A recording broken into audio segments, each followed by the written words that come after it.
90.7 তোমার এফএম। আর আমি আরজে সৃজন। আর আজ তোমাদের জন্য হেমেন্দ্র কুমার রায়ের লেখা বিমল কুমার জয়ন্ত মানিকের রহস্য গল্প প্রশান্তের আগ্নেয়দ্বীপ। গল্পের নাট্যরূপ, অভিনয়, শব্দগ্রহণ, সম্পাদনা, আবহ নির্মাণ ও সঙ্গীত পরিচালনায় টেলোগ্রাফ ক্রিয়েশনস এবং আমি আরজে সৃজন। টেলোগ্রাফ ক্রিয়েশনস এর সদস্যরা হলো সৌরভ, নীলাশিস, সৌভিক, দেবাঞ্জন, তমজিৎ, শুভ ও শুভম। গল্পের পোস্টার ডিজাইন রোমো। প্রযোজনা এবং সমগ্র পরিচালনায় আমি আরজে সৃজন। তো শুরু হচ্ছে আজকের গল্প, হেমেন্দ্র কুমার রায়ের লেখা বিমল কুমার জয়ন্ত মানিকের রহস্য গল্প প্রশান্তের আগ্নেয়দ্বীপ।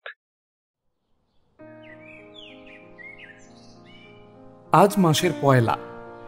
এই মাসের 28 তারিখে বিমল আর কুমার দুজনেরই একই দিনে জন্মতিথি। তাদের প্রত্যেক জন্মতিথিতেই বিশেষ একটি অনুষ্ঠান হয়।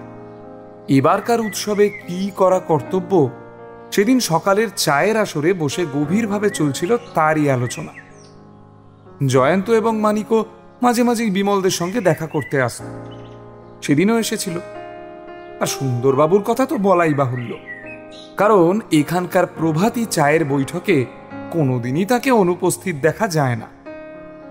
সুতরাং বলতে হবে আজকের চায়ের আসরটি জমে উঠেছিল রীতিমতো। এমনকি বাঘা কুকুরও হাজিরা দিতে ভোলেনি। সেও সামনের দুই পায়ে ভর দিয়ে বসে দুই কান তুলে ঊর্ধ্ব মুখে অত্যন্ত উৎসুকভাবে তাকিয়েছিল চায়ের টেবিলের দিকে। সে বেশ জানে টেবিলের উপর থেকে এটা ওটা সেটা কিছু কিছু অংশ তার ওদিকে নিক্ষিপ্ত হবে। মাঝে মাঝে রামহরি খাবারের ট্রে হাতে করে ঘরের ভিতরে ঢুকে সকলকে পরিবেশন করে আবার বাইরে বেরিয়ে যাচ্ছে।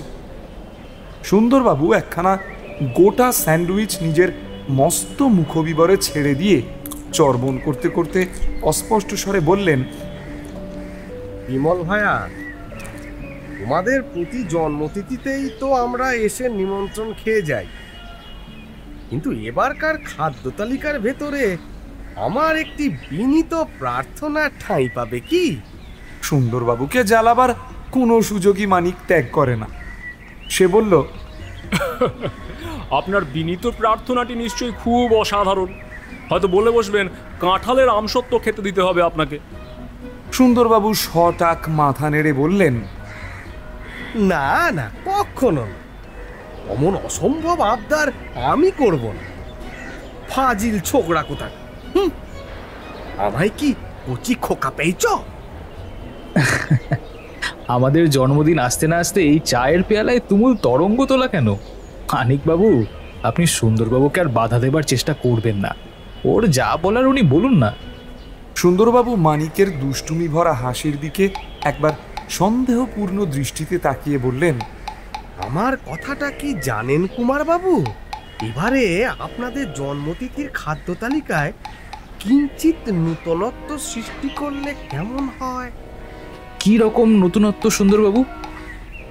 দেখুন কুমারবাবু, চিরদিনই শুনে আসছি ওই বনমুরগির মাংস নাকি একটি উপাদেয় খাদ্য, কিন্তু এমনি আমার দুর্ভাগ্য যে আজ পর্যন্ত আমার খাবারের থালায় ওই বনমুরগির আবির্ভাব হলো না কখনো। আপনাদের জন্মতিথির দৌলতে যদি সেই সৌভাগ্যটা লাভ করতে পারি, তাহলে আমার একটি অনেক দিনের বাসনা চরিতার্থ হয়। দেখছো তো জয়ন্ত, সুন্দরবাবুর আবদারটি কতদূর অসঙ্গত। কেন অসঙ্গত কেন? আমি কি কাঁঠালের আমসত্ব খেতে চেয়েছি? ওই বন মুরগি কি দুনিয়ায় পাওয়া যায় না? দুনিয়ায় অবশ্য পাওয়া যায়, কিন্তু কলকাতার শহরে পাওয়া যায় না। আপনার বন মুরগির জন্য বিমলবাবুরা বনবাস করবেন নাকি? অভাবে কলকাতার ফাউল হলে কি চলবে না? সুন্দরবাবু কি বলেন? আমার আর কিছুই বক্তব্য নেই। আরজি পেশ করলুম, এখন বিমল বাবুদের যা মর্জি হয়। কুমার চোঁ করে শেষ চাটুকু পান করে উৎসাহিত কণ্ঠে বলল, তথাস্তু, সুন্দরবাবু, তথাস্তু। আমাদের আসছে জন্মবারে, আপনাকে বন মুরগির মাংস খাওয়াবোই খাওয়াবো। কুমার, তুমি যে একেবারে কঠিন প্রতিজ্ঞা করে বসলে হে। কলকাতার কোনো বাজারে বন মুরগি বিক্রি হয় নাকি? মোটেই না। তবে আমার বন্ধু ওই বিনোদলাল রায়চৌধুরী, সে হচ্ছে আবার চট্টগ্রাম অঞ্চলের জমিদার। তিনি প্রায়ই আমাকে ওখানে যাওয়ার জন্য নিমন্ত্রণ করছেন। আর তুমি তো জানোই বোধহয়, চট্টগ্রাম অঞ্চলে ঝাঁকে ঝাঁকে বন মুরগি পাওয়া যায় ওখানকার বনে। তো মনে করছি কালই আমি দিন কয়েকের জন্য একবার চট্টগ্রাম যাত্রা করে আসি। সে কি কুমারবাবু, সুন্দরবাবুর একটা আবদার রক্ষা করবার জন্য আপনি এতটা কষ্ট স্বীকার করবেন? আরে না না মানিকবাবু, কেবল সুন্দরবাবু কেন, আমি আপনাদের সকলেরই তৃপ্তি সাধনের জন্য চট্টগ্রাম যেতে চাই। জন্মতিথিতে বন্ধুদের যদি একটু নতুন জিনিস খাওয়াতেই না পারি, তাহলে আর জন্মতিথির সার্থকতা কোথায় রইল? আমি কালই চট্টগ্রামের দিকে ধাবমান হব। তারপর সেখানকার বন থেকে ডজন খানেক জাত বন মুরগি সংগ্রহ করে আবার কলকাতায় ফিরে আসব। সুন্দরবাবু, আপনার বিনীত প্রার্থনা তাহলে পূর্ণ হলো। এইবারে আপনি পরমানন্দে অট্টহাস্য করতে পারেন। চট্টগ্রাম থেকে কুমারের ফেরার কথা ছিল 20 তারিখে, কিন্তু ঠিক তার আগের দিনে কুমারের কাছ থেকে বিমল একটা টেলিগ্রাম পেল। বন মুরগি পেয়েছি, কিন্তু আসছে কাল কলকাতায় পৌঁছতে পারবো না। বিশেষ কারণে আমাকে আরও দিন কয়েক এখানে থেকে যেতে হবে। এর জন্য যদি আমাদের জন্মতিথির উৎসব মাটি হয়, তাহলেও কোনো উপায় নেই। টেলিগ্রামখানা হাতে করে বিমল বিস্মিত মনে ভাবতে লাগলো, কুমারের বিশেষ কারণটা কি হতে পারে? নিশ্চয় কোনো সাধারণ কারণ নয়, যার জন্যে বন মুরগি পেয়েও সে যথাসময় এখানে আসতে নারাজ। 23 তারিখে কুমারের আর একখানা টেলিগ্রাম এলো। সেখানে পড়ে বিমল জানতে পারলে 24 তারিখের সকালে সে কলকাতায় এসে পৌঁছবে। কুমার একটি রীতিমতো রহস্যপূর্ণ আবহাওয়ার সৃষ্টি করে তুলেছিল। সেই জন্য বৈঠকখানায় তার জন্যে সাগ্রহে অপেক্ষা করছিল বিমল, জয়ন্ত ও মানিক। খানিক পরে রাস্তায় দরজার কাছে একখানা গাড়ি আসবার শব্দ হলো।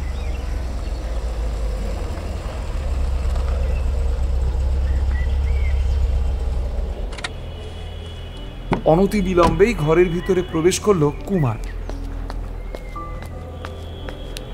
জয়ন্ত বলল, কুমারবাবু, আপনার টেলিগ্রামে যা দেখেছি আপনার মুখেও দেখছি তাই। আমার মুখে কি দেখছেন জয়ন্তবাবু? রহস্যের আভাস। হাতের বন্দুকটা একটা টেবিলের উপর রেখে দিয়ে কুমার বলল, হ্যাঁ জয়ন্তবাবু, আপনি ভুল দেখেননি। এটা যা তা রহস্য নয়, যাকে বলে একেবারে গভীর রহস্য। কিন্তু যাকে, সে কথা আমি পরে বলছি। আগে বন মুরগিগুলোর একটা ব্যবস্থা করি।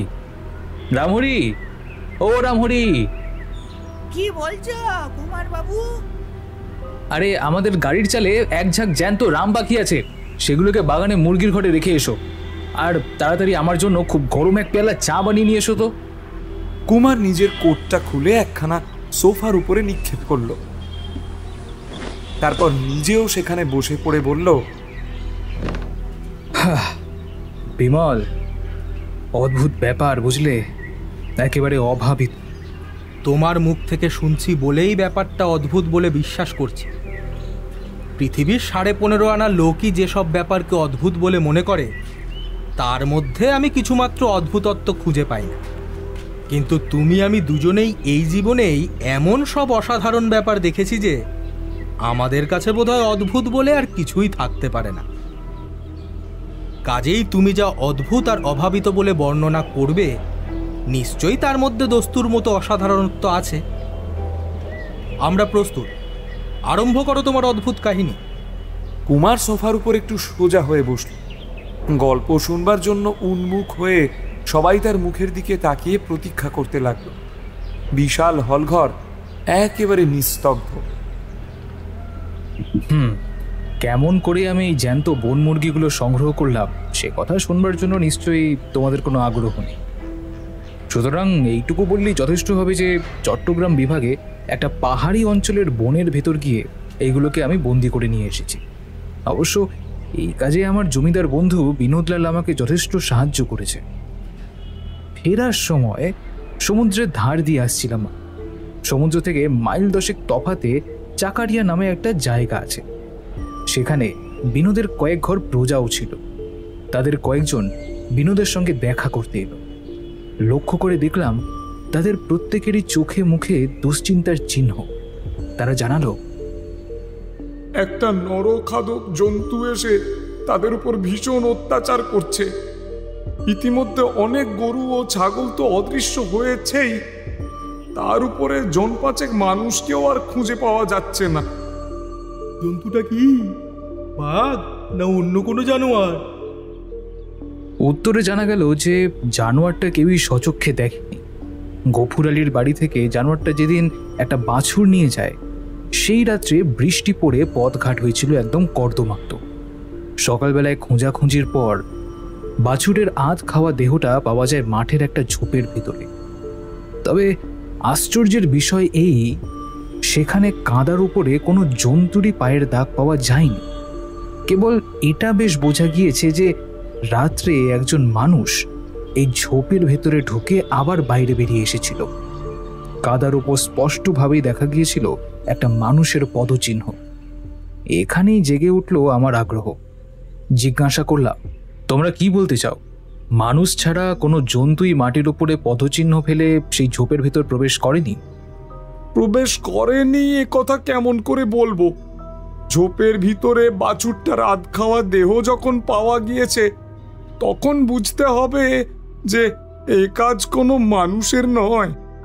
মানুষ কখনো গরু বাছুরের কাঁচা মাংস খেতে পারে না।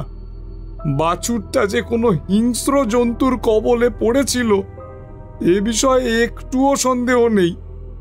কিন্তু সেই জন্তুটা যে কেমন করে ঝোপের ভিতরে ঢুকে আবার বাইরে বেরিয়ে গিয়েছে, কাদার উপরে তার কোনো চিহ্নই আমরা আবিষ্কার করতে পারিনি। তাহলে কি তোমরা বলতে চাও জন্তুটা আকাশ পথ দিয়ে আনাগোনা করেছে? তোমাদের কথায় আমার বিশ্বাস হচ্ছে না। হুজুর, আমাদের কথায় বিশ্বাস না করলে আমরা মারা পড়ব। এই অঞ্চলের রোজ রাত্রি হয় মানুষ নয় গরু ছাগল অদৃশ্য হচ্ছে। চারিদিকে এমন বিভীষিকা সৃষ্টি হয়েছে যে সন্ধ্যার পরে পথে ঘাটে কেউ পা বাড়াতে সাহস করে না। এমনকি রাত্রেও আমরা ভয় ঘুমোতে পারি না। হুজুর হচ্ছেন জমিদার, আপনি আমাদের রক্ষা না করলে আমরা কোথায় দাঁড়াবো বলুন? এ ব্যাপারে আমি তোমাদের কি সাহায্য করতে পারি কিছুই তো বুঝতে পারছি না। হুজুর, আপনাদের দুজনেরই কাছে বন্দুক রয়েছে। আপনারা ইচ্ছা করলেই জন্তুটাকে বধ করতে পারেন। যা, তোমরা বাজে কথা বলছো। তোমরাও জন্তুটাকে দেখতে পাওনি, আবার বলছো মাটির ওপরে পায়ের দাগ ফেলে সে চলাফেরা করে না।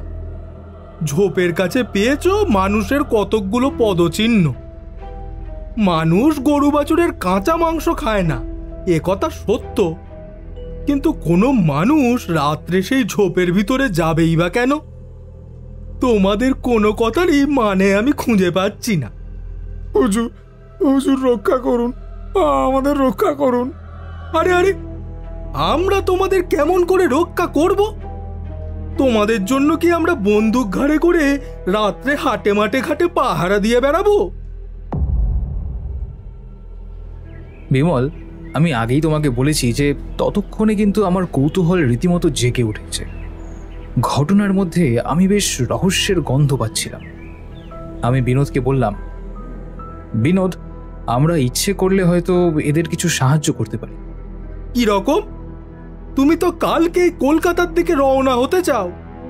তুমি যদি রাজি হও তাহলে আমি আরো 3-4 দিন এখানে থেকে যেতে পারি।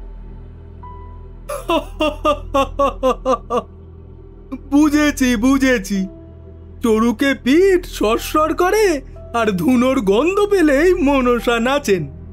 বেশ, যা ভালো বোঝো করো। এবং তারপরই তোমার কাছে আমার প্রথম টেলিগ্রামটি আসে। লোকে যেমন করে বাঘ শিকার করে, আমিও অবলম্বন করলাম সেই একই পথ। পরদিনই খবর এলো কুতুবদিয়া প্রণালী সৃষ্টি করে পৃথিবীর একটা বাহু যেখানে বঙ্গোপসাগরের ভেতর অগ্রসর হয়ে গিয়েছে, সেই নরখাদক জন্তুটার শেষ আবির্ভাব হয়েছে সেখানে ঝোপের ভেতর সেখানেও পাওয়া গিয়েছে একটা গরুর খানিকটা খাওয়া দেহ। হিংস্র জন্তুদের স্বভাবই হচ্ছে যে উদরপূর্ণ হবার পর কোনো দেহের খানিকটা বাকি থাকলে তারা সেটা ঝোপে ঝাটের ভেতর লুকিয়ে রেখে দেয়। পরদিন রাত্রে আবার তারা ফিরে এসে দেহের বাকি অংশটা গ্রহণ করে। আমরা ঘটনাস্থলে হাজির হয়ে দেখলাম যে ঝোপের ভেতর গরুর দেহটা আছে তার খুব কাছেই রয়েছে একটা মস্ত বড় গাছ। লোকজনের সাহায্যে সেই গাছের উপর বাঁধলাম একটা মাচা। তারপর সন্ধ্যার আগেই বিনোদকে নিয়ে আমি সেই গাছে উঠে মাচার উপর গিয়ে বসলাম। রাত্রের প্রথম দিকে আকাশে ছিল অষ্টমীর চাঁদ। আলো খুব স্পষ্ট না হলেও চারিদিকে বেশ ভালোই স্পষ্ট দেখা যাচ্ছিল। যে ঝোপটার দিকে আমার লক্ষ্য তার দুই পাশেই ছিল খানিকটা করে খোলা জমি। তারপর দুই দিকেই দাঁড়িয়ে আছে জঙ্গলের প্রাচীর। ওই ঝোপটার ভেতর ঢুকতে হলে খোলা জমিটা পার না হলে আর কোনো উপায় নেই। কিন্তু সন্দেহজনক কিছুই আমার চোখে পড়ল না। তারপর চাঁদ গেল অস্তে, চারিদিকে অন্ধকার। আমাদের চোখও তখন অন্ধ। বিনোদ তো একেবারে রাত জাগতে অভ্যস্তই নয়, তার উপর এই অন্ধকারের জন্য বিরক্ত হয়ে এসে আরম্ভ করলো নিদ্রা দেবীর আরাধনা। আমি কিন্তু ঠায় বসে রইলাম। কোনো দিকে চোখ চলছিল না বটে, কিন্তু আমার দুই কান হয়ে রইল অত্যন্ত সজাগ। সে রাত্রে বাতাস পর্যন্ত ছিল না। বনের গাছপালা একেবারেই নীরব, কিন্তু ওই স্তব্ধতাকে ভাঙতে পারে এমন কোনো শব্দই আমার কানে প্রবেশ করল না। পূর্ব আকাশে ফুটে উঠল ভোরের আলোর প্রথম আভাসটুকু। দু একটা পাখিও ডাকতে আরম্ভ করলো। আমার রাত জাগা ব্যর্থ হলো ভেবে বিনোদকে জাগিয়ে দেবার উদ্যোগ করছি। এমন সময় সচকিতে দেখলাম একটা দৃশ্য। ডান দিকের জঙ্গলের ভেতর থেকে জানোয়ারের মতন দেখতে কি একটা বেরিয়ে আসলো। অত্যন্ত ঝাপসা আলোতে জানোয়ারটা যে কি সেটা বুঝতে পারলাম না, কিন্তু সে যে চার পায়ে ভর দিয়ে হাঁটছে এটুকু আমি লক্ষ্য করলাম। চলতে চলতে একবার সে সন্নিগ্ধভাবে হঠাৎ দাঁড়িয়ে পড়ে আমাদের গাছের দিকে দৃষ্টিপাত করল। অন্ধকারে বিড়ালের চোখ যেমন জ্বলে, তারও দুই চোখে রয়েছে তেমনি জ্বলন্ত নীলাভ আলো। নিশ্চয়ই সে আমাকে দেখতে পায়নি, কারণ আবার সে অগ্রসর হলো সেই ঝোপটার দিকে, যার ভেতর ছিল গরুটার অর্ধভুক্ত দেহ। আমি বুঝলাম যে এটাই আমার সুযোগ। বন্দুক তুলে তখনই ঘোড়া টিপে দিলাম। বন্দুকের গর্জনে সঙ্গে সঙ্গেই শুনলাম একটা অত্যন্ত অপ্রত্যাশিত চিৎকার। যাকে মনে করেছিলাম হিংস্র জন্তু, হঠাৎ সে দুই পায়ে ভর দিয়ে দাঁড়িয়ে বিষম যন্ত্রণায় ইংরেজি ভাষায় আর্তনাদ করে উঠল।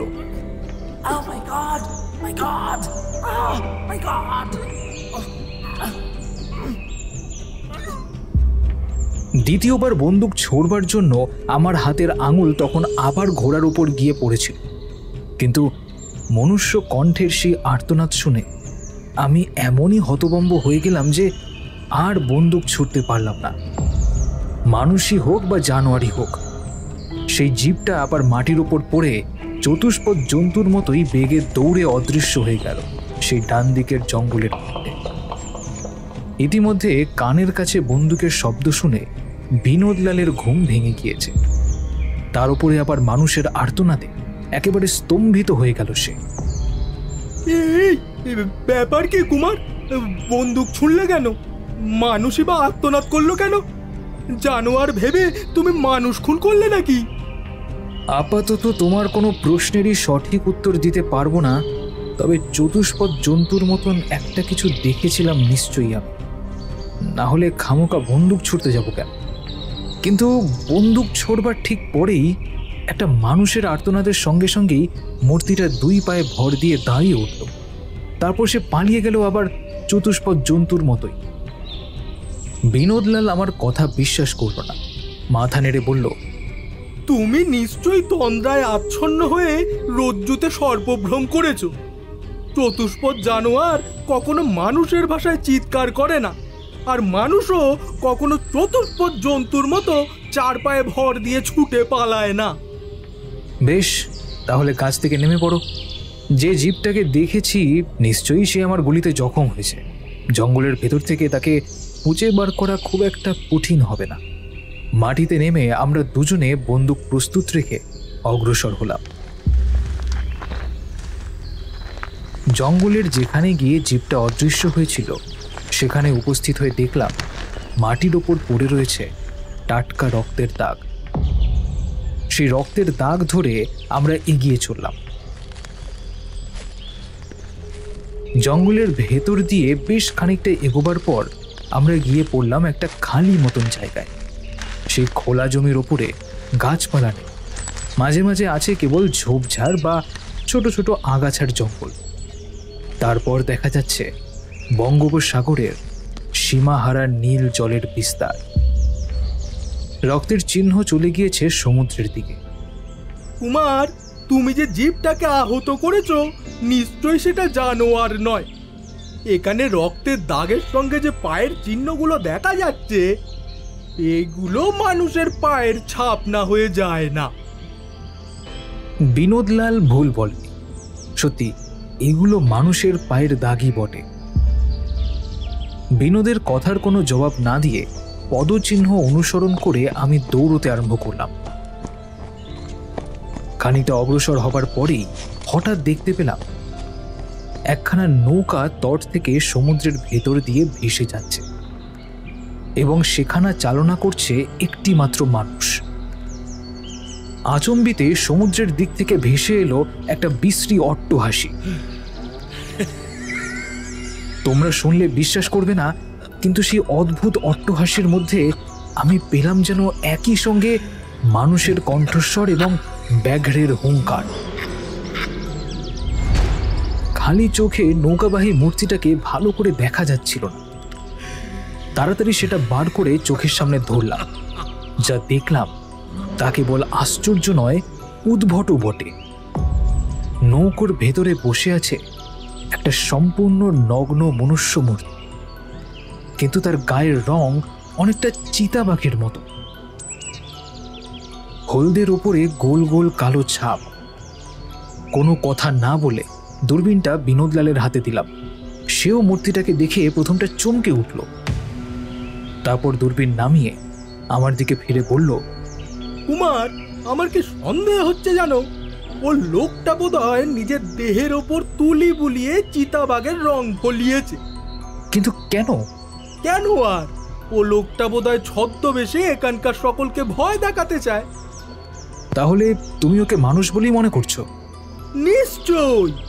রং ছাড়া ও দেহের সমস্তটাই প্রমাণ দিচ্ছে যে ও মানুষ, আর মানুষ ছাড়া অন্য কোনো জীবকে কখনো তুমি নৌকা চালাতে দেখেছো? কিন্তু তুমি কি এ কথা কখনো শুনেছো যে মানুষ কখনো নরখাদক বাঘের মতন কাঁচা মাংস খাবার জন্য গোহত্যা এবং নরহত্যা করছে? ওই মূর্তিটা আবার ইংরেজি ভাষায় কথাও কয়, অথচ যেভাবে অট্টহাসি হাসলো তার ভেতরেও পাওয়া গেল হিংস্র বাঘের গর্জন। কোনো মানুষ যে এরকম গর্জন করতে পারে এই কথা আমি বিশ্বাস করতে পারি না। আসলে কথা কি জানো বিনোদলাল, এ এক অদ্ভুত প্রহেলিকা। নইলে সচক্ষে যা দেখছি, সকর্ণে যা শুনছি, তাও সত্য বলে ভাবতে পারছি না কেন?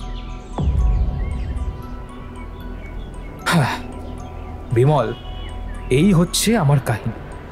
এই সঙ্গে এইটুকু আমি বলে রাখি যে এই ঘটনার পরে আরো 2 দিন আমি চট্টগ্রামে ছিলাম, কিন্তু ও অঞ্চলে আর কোনো নৈশ উপদ্রবের কথা আর শুনতে পাইনি। কুমারের কাহিনী শেষ হবার পর সকলে খানিকক্ষণ স্তব্ধ হয়ে বসে রইল।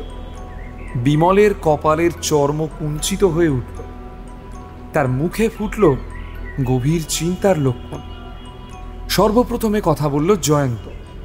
সে ধীরে ধীরে বলল, নেকড়ে বাঘ আর ভাল্লুকরা যে মাঝে মাঝে মানুষের শিশু ধরে নিয়ে গিয়ে হত্যা না করে পালন করে, এর কয়েকটি বিশ্বাসযোগ্য নজির কিন্তু আছে।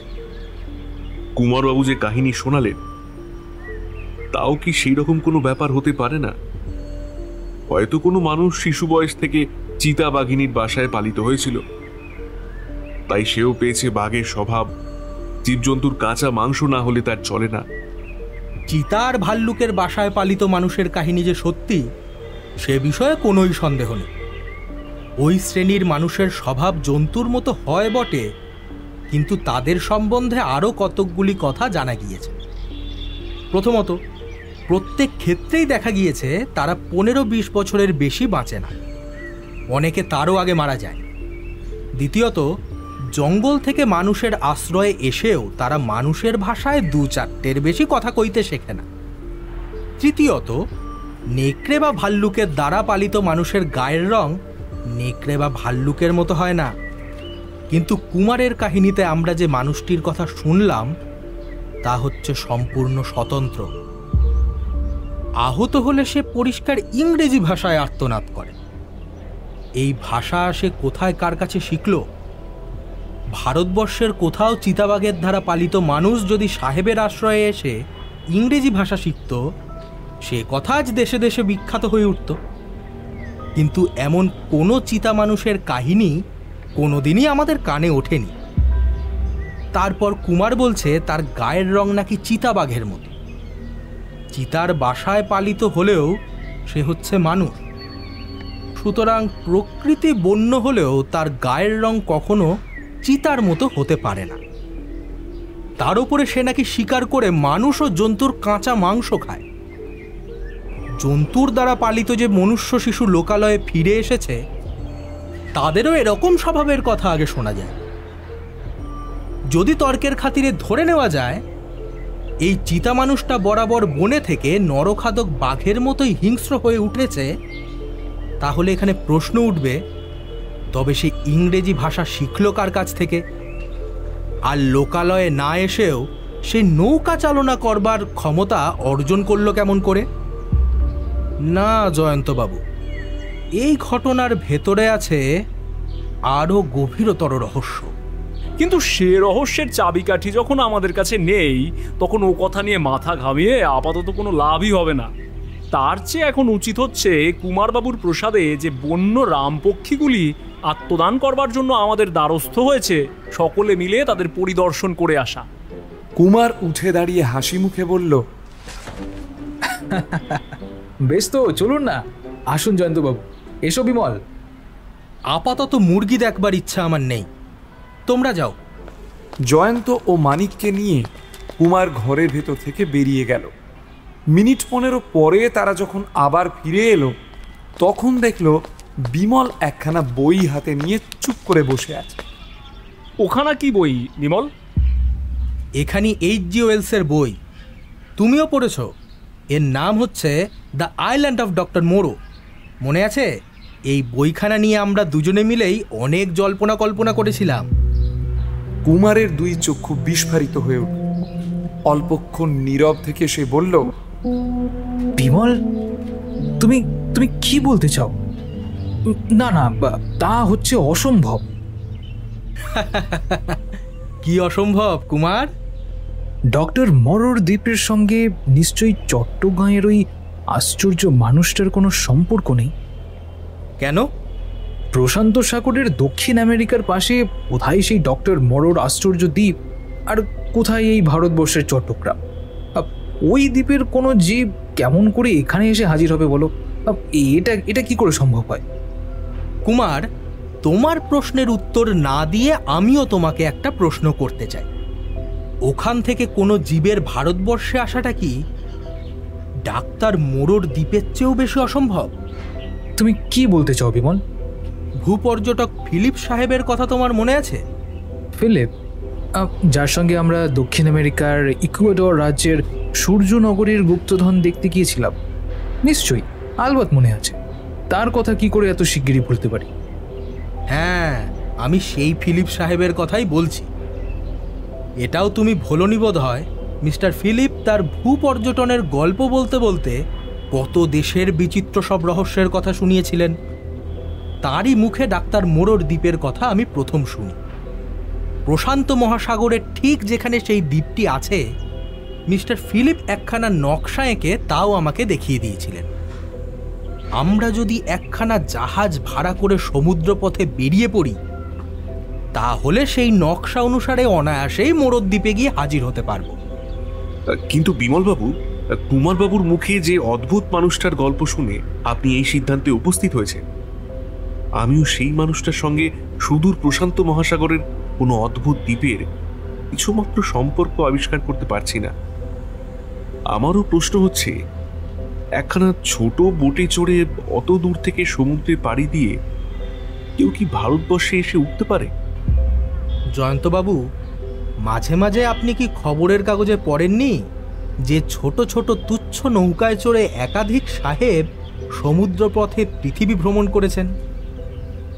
মাঝে মাঝে একথাও শোনা যায় চীনা ও জাপানিরা ওই রকম ছোট নৌকায় চেপে অত বড় প্রশান্ত মহাসাগর পার হয়ে আমেরিকা পর্যন্ত গিয়ে পড়েছে। কিন্তু এখানে ওই নৌকার কথা না তুললেও চলে, কারণ কুমারের দেখা ওই অদ্ভুত জীবটা যে নৌকায় চড়েই ভারতবর্ষে এসে পড়েছে তারও কোনো নিশ্চিত প্রমাণ নেই। কিন্তু হয়তো সে অন্য কোনো উপায়ে এখানে এসে হাজির হয়েছে, তারপর যেভাবেই হোক একখানা নৌকা সংগ্রহ করেছে। সেই উপায়টা যে কি তা নিয়ে আপাতত আমাদের মাথা ঘামাবার দরকার নেই। আর ওই জীবটা যে মোরর দ্বীপেরই বাসিন্দা তাও আমি জোর করে বলতে চাই না, কিন্তু কুমারের মুখে জীবটার বর্ণনা শুনে আমার মনে প্রথমেই অনেক দিন পরে জেগে উঠেছে ডাক্তার মোরর দ্বীপের কাহিনী। বহুকাল থেকেই আমার বাসনা ছিল আমরাও একবার ওই দ্বীপে গিয়ে দেখে আসব ভূপর্যটক ফিলিপ সাহেবের আর H.G. ওয়েলসের কথা সত্যি কিনা। যদি আমরা সেখানে গিয়ে হাজির হতে পারি তাহলে চট্টগ্রামের ওই আজব দ্বীপটার সঙ্গে কেন যে আমি ওই দ্বীপটার সম্পর্ক নিয়ে এত মাথা ঘামাচ্ছি সে কথা আপনাদের কাছে খুলে বলবো। বিমলবাবু, ডাক্তার মোরর দ্বীপের রহস্য আমরা কোনোদিনই শুনিনি। আপনি দু চার কথায় খুলে বলবেন কি? H.G. ওয়েলসের বইখানা এগিয়ে দিয়ে বিমল বলল, এই বইখানা নিয়ে যান, এর পাতাগুলোর ওপরে চোখ বুলোলেই সব কথা জানতে পারবেন। তার আগে বলুন দেখি, আমি আর কুমার যদি সেই দ্বীপের দিকে যাত্রা করি তাহলে এই অ্যাডভেঞ্চারে আপনারাও কি যোগ দিতে রাজি হবেন? জয়ন্ত ও মানিক সমস্বরে বলে উঠল, নিশ্চয়ই নিশ্চয়ই।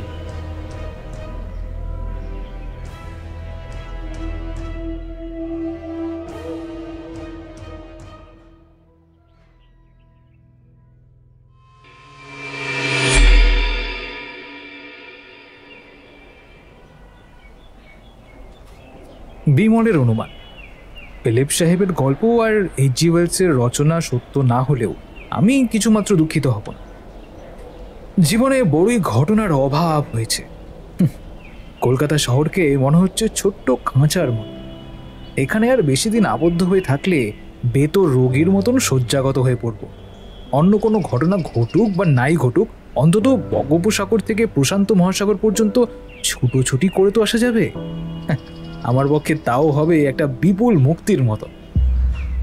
কিন্তু সাবধান, রামহরি যেন আপাতত ঘুণাক্ষরেও মোরর দ্বীপের কথা জানতে না পারে, তাহলে সে এখান থেকে কিছুতে নড়তেই রাজি হবে না। আমাদের রন্ধনশালার হর্তাকর্তা সে, তাকে সঙ্গে না রাখলে কি চলে? কি বলো কুমার? সে কথা আর বলতে, যখনই একলা বিদেশে গিয়েছি রামহরির শ্রীহস্তের রান্না খেতে না পারলে আমি কিন্তু রীতিমতো রোগা হয়ে পড়েছি। সিঁড়িতে পায়ের শব্দ শুনেই বুঝছি ঘরের ভেতরে এখনই সুন্দরবাবুর আবির্ভাব হবে। দলে ভারী হবার জন্য তাকেও ভুলিয়ে ভালিয়ে সঙ্গে নিয়ে যেতে চাই। তাকেও আসল রহস্যের কথা বলবার দরকার নেই। ব্যস্তভাবে ঘরের ভেতরে প্রবেশ করলেন সুন্দরবাবু। কুমারের দিকে তাকিয়ে উৎসাহিত কণ্ঠে বলে উঠলেন,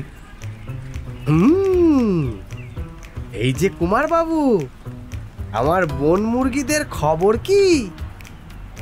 নিশ্চয়ই তাদের চটগাঁয়ে ফেলে আসেননি? না না না, আপাতত তারা বাস করছে এ বাড়িতেই। পেটের উপরে ডান হাত বোলাতে বোলাতে একগাল হেসে সুন্দরবাবু বললেন,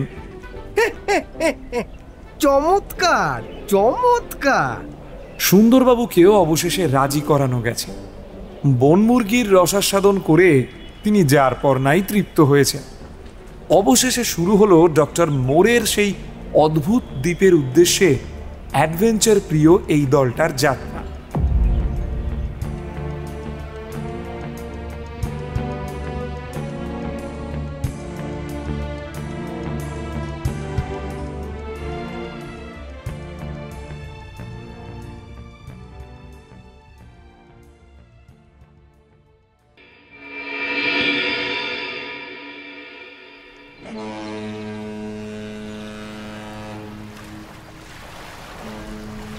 সিন্ধুর মুখে বিন্দুর মতো অনেক দূরে দেখা গেল ছোট্ট একটি দ্বীপ। বলা বাহুল্য, ভারতবর্ষ থেকে আমরা জাহাজে উঠেছি এবং জাহাজ এখন এসে পড়েছে প্রশান্ত মহাসাগরের ভেতরে, এবং এখন যেখান দিয়ে অগ্রসর হচ্ছে তার একদিকে আছে ওই ছোট্ট দ্বীপটি, আর একদিকে আছে দক্ষিণ আমেরিকার তটভূমি। এটা সাধারণ জাহাজ চলাচলের পথ নয়, আর সে কারণেই ভাড়া করে একখানি নিজস্ব জাহাজ নিয়ে আমাদের এখানে আসতে হয়েছে। ভূপর্যটক ফিলিপ সাহেবের কাছ থেকে পাওয়া চার্টের উপরে একবার চোখ বুলিয়ে নিয়ে তারপর আবার দ্বীপের দিকে দৃষ্টিপাত করে বিমল উৎফুল্ল কণ্ঠে বলল, ওই যে ডক্টর মোড়র দ্বীপ, সে বিষয়ে কোনো সন্দেহই নেই। ওই ছোট্ট জায়গাটুকুর ভেতরে কোন বৃহৎ রহস্য লুকিয়ে থাকতে পারে, দূর থেকে দ্বীপটাকে দেখলে মোটেই সে সন্দেহ হয় না। হঠাৎ পেছন থেকে সুন্দরবাবুর কণ্ঠে শোনা গেল, আপনার এ কথার অর্থ কি বিমল বাবু? বিমল তাড়াতাড়ি চার্টখানা মুড়ে ফেলে ফিরে দাঁড়িয়ে বলল, এই যে সুন্দরবাবু, আপনি যে কখন চুপি চুপি পেছনে এসে দাঁড়িয়েছেন, আমরা কিছু টেরই পাইনি। হ্যাঁ, টের পাননি বলেই তো পেছন থেকে আমি আপনাদের সব কথা শুনতে পেয়েছি। কি শুনেছেন সুন্দরবাবু? আরে শুধু কি শুনেছি, আসল ব্যাপারটা বুঝতেও পেরেছি। কি বুঝেছেন? সাগর ভ্রমণে বেরুবেন, স্বাস্থ্যের উন্নতি হবে, এমনি সব আরো নানা লোক দেখিয়ে আপনারা আমাকে কলকাতা থেকে এখানে টেনে এনেছেন। তারপর অকুল পাথারে ভেসে রোজ আপনাদের হাবভাব ব্যবহার দেখে আমার সন্দেহ হয়েছিল যে আপনাদের এই সাগর যাত্রার পেছনে কোনো গভীর রহস্য আছে। মাঝে মাঝে সেই সন্দেহ আপনাদের কাছে প্রকাশও করেছিলাম, কিন্তু আমার কথা আপনারা হেসেই উড়িয়ে দিয়েছিলেন। মশাই, গোয়েন্দাগিরি করে আমি চুল পাকিয়ে ফেললুম। আমার সন্দেহকে আপনারা হেসে উড়িয়ে দেবার চেষ্টা করলে পারবেন কেন? তবে ফাঁদে যখন পা দিয়েছি, ফলভোগ করতেই হবে। কাজেই মুখে কিছু আর বলিনি, কিন্তু আজ বুঝতে পেরেছি কলকাতা থেকেই আপনাদের লক্ষ্য ছিল ওই অজানা দ্বীপটার ওপরে। বলেন কি সুন্দরবাবু, কোথায় কলকাতা আর কোথায় এই ছোট্ট দ্বীপটা? মাঝখানে আছে প্রায় 11,500 মাইল ব্যাপী জলপথ। আমাদের লক্ষ্য করবার শক্তি কি এতই অসাধারণ যে কলকাতায় বসেই দ্বীপটা চোখে দেখতে পেয়েছি? না সুন্দরবাবু, না, আপনার এই অত্যুক্তির অত্যাচার আমরা সহ্য করতে রাজি নই। এই, তোমার ঠাট্টা থামাও মানিক, অসময়ে ঠাট্টা ভালো লাগে না। আমার বিরুদ্ধে একটা মস্ত ষড়যন্ত্র হয়েছে, নইলে তোমরা যে এই বিশেষ দ্বীপটাতেই আসতে চাও এ কথা আগে আমাকে বলনি কেন? বললে কি করতেন? করতাম আর কি, তোমাদের সঙ্গে আসতামই না। কেন কেন আসতেন না? এর আগে বোকার মতো তোমাদের পাল্লায় পড়ে যতবারই দেশের বাইরে এসেছি ততবারই পড়েছি সাংঘাতিক সব বিপদে। তবু বেশিরভাগ বিপদের ধাক্কা কোনো রকমে সামলাতে পেরেছি, ভারতবর্ষের মাটিতেই ছিলাম বলে। কিন্তু কিন্তু এবার তোমাদের সঙ্গে এসে পড়েছি এমন এক জায়গায় যেখানে মা বাপ বলতে কেউ থাকবে না। চারিদিকে কেবল থই থই করছে জল, তার মাঝে এক রত্তি একটা শর্তের মতো রয়েছে ওই বাজে দ্বীপটা। হায় রে, আর কি আমি দেশে ফিরতে পারবো না। আরে সুন্দরবাবু, একটা ছোট্ট দ্বীপ দেখে আপনি এতটা ভড়কে যাচ্ছেন কেন? ভড়কে যাব না? বলেন কি মশাই, আপনাদের আমি কি চিনি না? আমি কি জানি না পৃথিবীর আনাচে কানাচে যেখানে অপেক্ষা করে ওই মারাত্মক সব আপদ বিপদ? একটু খবর পেলেই সেই সব জায়গায় আপনারা ছুটে যান বদ্ধ পাগলের মতো। আপনারা যে এই বিশেষ দ্বীপটাতে সমুদ্রের হাওয়া ভক্ষণ করতে আসেননি এটুকু বুঝতে পারবো না এমন কচি খোকা তো আমি নই। আপনাদের ধাপ্পায় ভোলবার কথা আমার নয়, কিন্তু কি জানেন কুমার বাবু, মুনিরও মতিভ্রম হয়, আমারও মতিভ্রম হয়েছিল। নইলে কি আপনাদের সঙ্গে আবার দেশের বাইরে পা বাড়াতাম? কখনো না। এমন সময় রামহরি সেখানে এসে দাঁড়ালো। সবার মুখের দিকে একবার তাকিয়ে নিয়ে বলল, কি হয়েছে সুন্দর বাবু, আপনি এত খাপ্পা হয়ে উঠেছেন কেন? আরে খাপ্পা না হয়ে উপায় কি রামহরি? এই বাবুগুলি ধাপ্পা দিয়ে আমাদের দুজনকে এখানে কেন টেনে এনেছেন জানো? কেন সুন্দর বাবু? আরে আমরা জবাই হব বলে। রামহরি দুই চক্ষু ছানা বড়ার মতো করে অবাক হয়ে তাকিয়ে রইল। এরা 7 সমুদ্র 13 নদী পার হয়ে এত দূর এসেছে কেন জানো? ওই এক ফোঁটা দ্বীপে গিয়ে নামবে বলে। রামহরি ফিরে দ্বীপটার দিকে তাকিয়ে বলল, বাবুরা ওই দ্বীপে গিয়ে নামবে নাকি? ওটা কি দ্বীপ? ভগবান জানে। দ্বীপটার যা চেহারা দেখছি, পৃথিবীর কোনো মানুষই বোধহয় ওর নাম কখনো শোনেনি। ওই দ্বীপে কি আছে? ওখানে নিশ্চয়ই আছে মূর্তিমান বিভীষিকার দল, তা নইলে এমন ডাহা ডানপিটে ছোকরার দল এত দূর কখনো ছুটে আসে? দ্বীপটাকে দেখেই আমার গায়ে কাঁটা দিচ্ছে। ঘাড়ে ভূত না চাপলে অমন দ্বীপে কেউ বেড়াতে আসে না। তা যা বলেছেন, এই বাবুগুলির প্রত্যেকের ঘাড়ে চেপে আছে একটা করে ভূত। কিন্তু আমাদের ঘাড়ে তো আর ভূত নেই রামহরি। আমরা কেন এদের সঙ্গে বেঘরে ছুটোছুটি করে মরি? রামহরি দার্শনিকের মতো গম্ভীরভাবে বলল, সঙ্গ দোষে সব হয় সুন্দর বাবু, সঙ্গ দোষে সব হয়। সুন্দরবাবু অল্পক্ষণ চুপ করে থেকে বললেন, দেখো রামহরি, এসে যখন পড়েইছি তখন আর উপায় নেই, কিন্তু আমার একটা কথা সর্বদাই মনে রেখো, যেন এই দলে মানুষের মতো মানুষ বলতে আছি কেবল আমরা দুজন। আমরা ওদের দলে কোনো দিনই যোগ দেব না। ভবিষ্যতে আমরা যা করব নিজেদের মধ্যে পরামর্শ করেই করব, ওদের কারুর পরামর্শ আমরা শুনব না। চলো চুপি চুপি তোমাকে গোটা কয়েক কথা বলতে চাই। বিমলের দিকে একবার উত্তপ্ত দৃষ্টিতে তাকিয়ে রামহরির হাত ধরে প্রস্থান করলেন সুন্দরবাবু। জাহাজ তখন দ্বীপের খুব কাছে এসে পড়েছে। এখান থেকে দ্বীপের সবটা দেখা যাচ্ছে না বটে, কিন্তু তার আয়তন 7-8 বর্গমাইলের বেশি হবে না।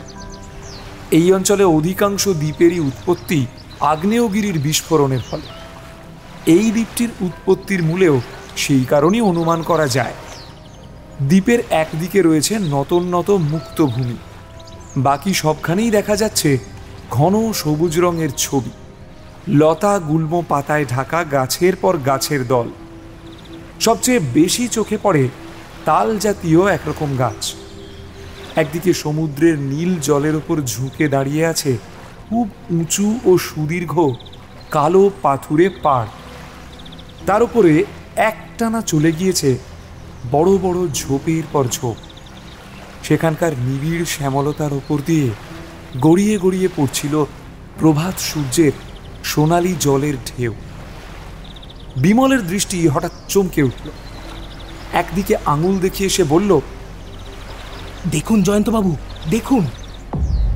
ঝোপগুলোর তলায় সরাসরি বসে কতগুলো নিশ্চল পাথরের মূর্তি, কিন্তু সেগুলো যে জীবন্ত মূর্তি তাও বেশ বোঝা যাচ্ছে।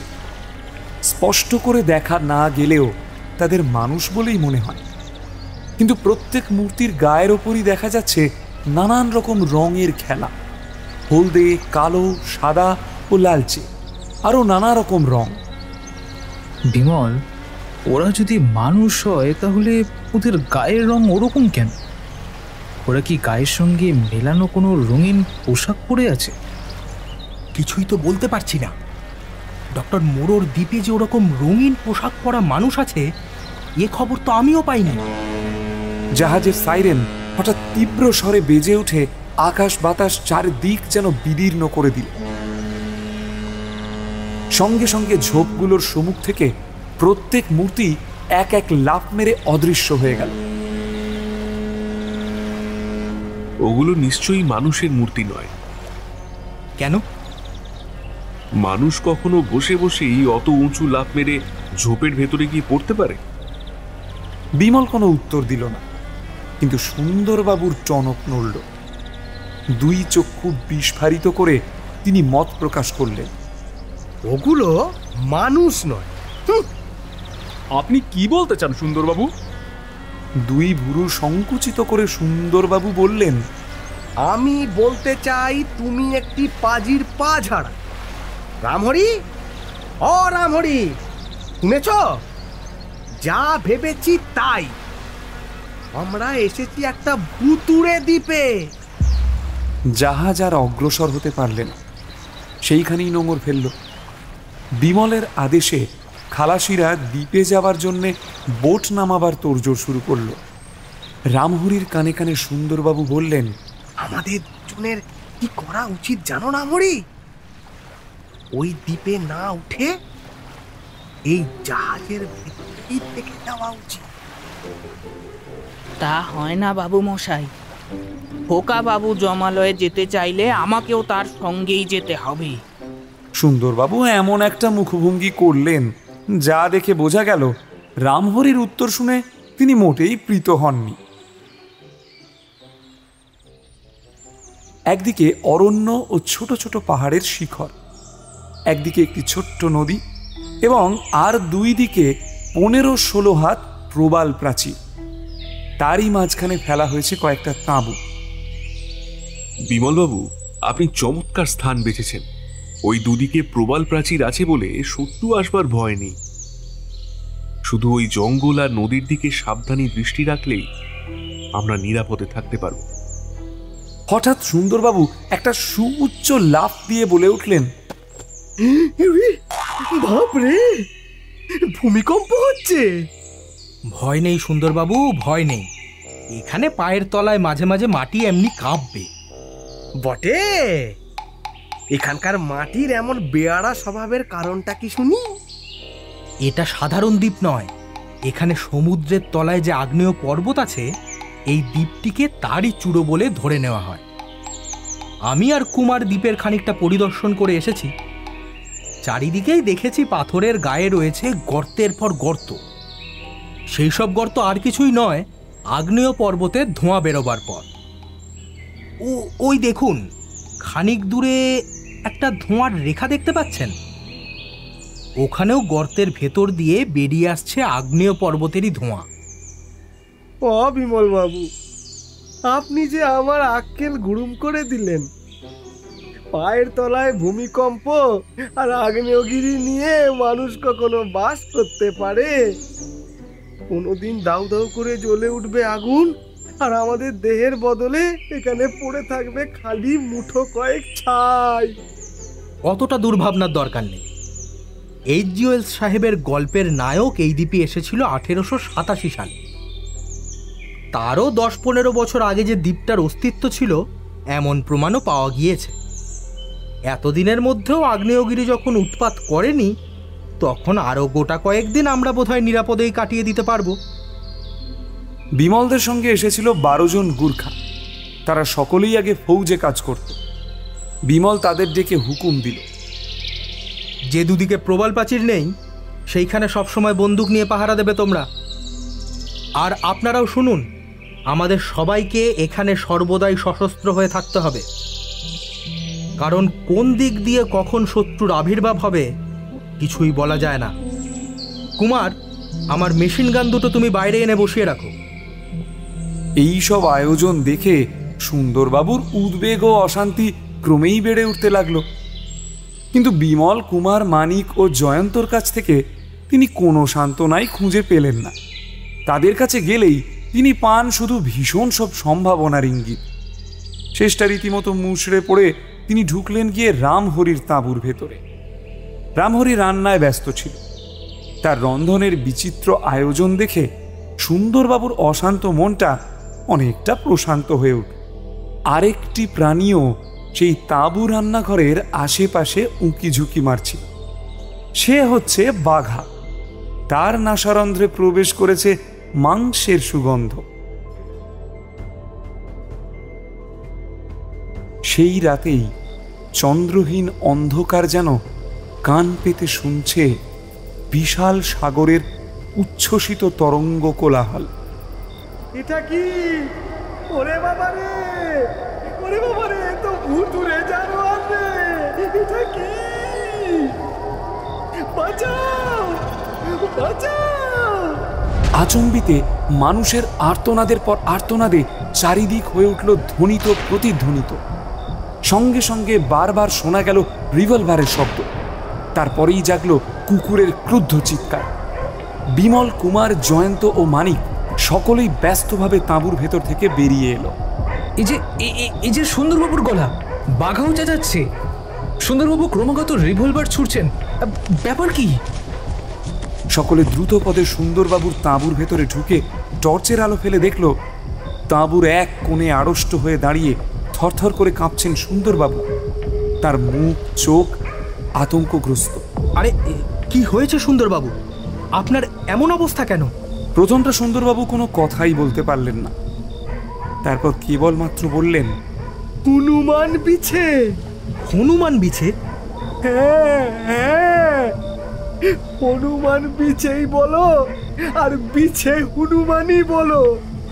আমি দেখেছি একটা অসম্ভব জীবকে। জয়ন্ত, হয় সুন্দরবাবুর মাথার কল বিগড়ে গেছে, যা বলছেন তার কোনো মানেই হয় না।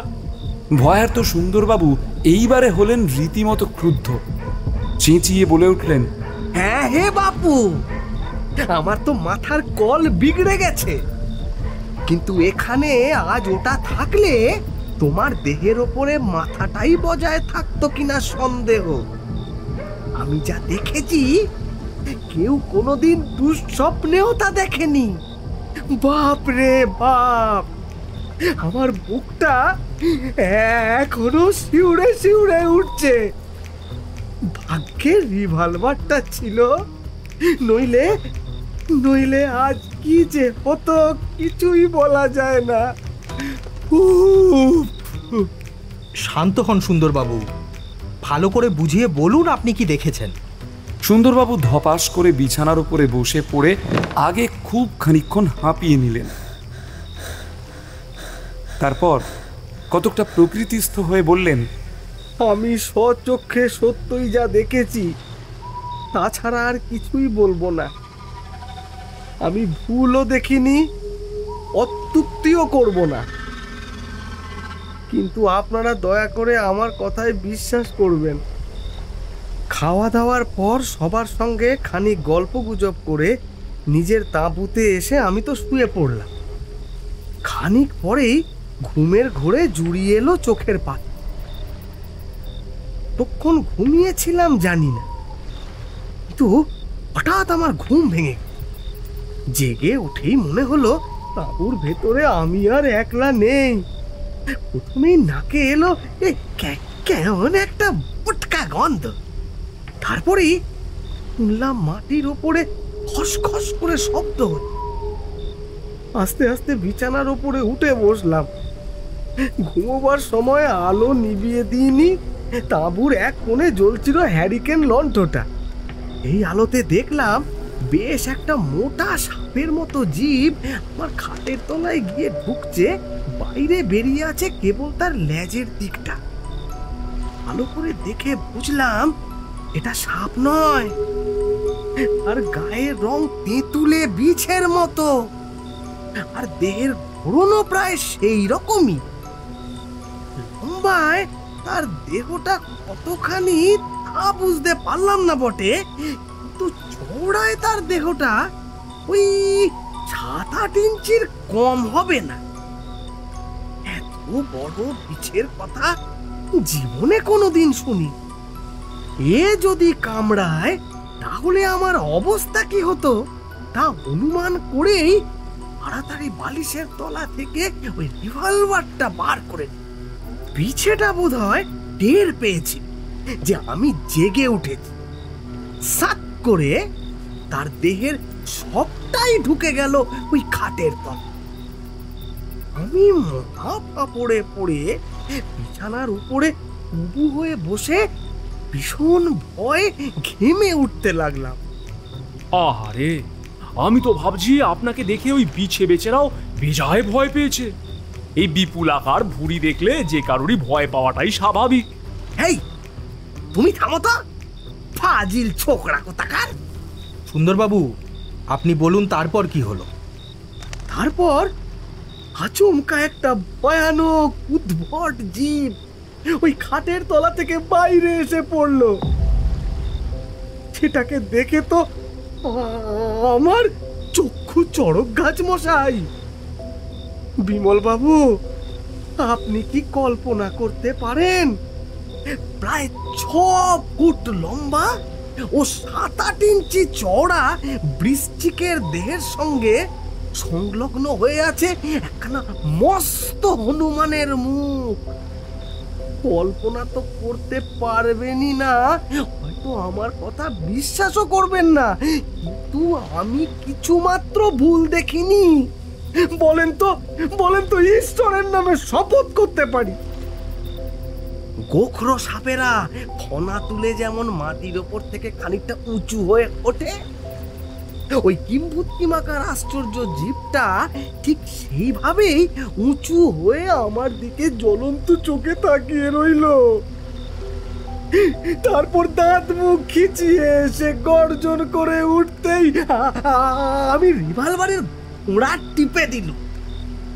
পর মুহূর্তেই জীবটা মাটির ওপরে আছাড় খেয়ে পড়লো, আর তার লেজের ঘা লেগে ওই হ্যারিকেন লন্ঠটা ভেঙে একেবারে নিভে তাঁবুর ভেতরে ঘোর অন্ধকার। হঠাৎ আমার খাটের ওপরে সশব্দে কি একটা এসে পড়লো। আমিও সঙ্গে সঙ্গে তড়া করে খাট থেকে লাফিয়ে পড়ে ওই দিশেহারা হয়ে রিভলভার ছুটতে লাগলুম। আর তারপরই আপনাদের আবির্ভাব।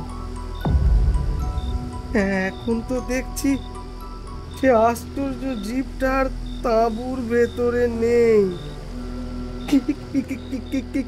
কিন্তু বলুন আপনারা, যেটাকে আমি এই মাত্র আমি দেখেছি, এটা কি জীব হতে পারে?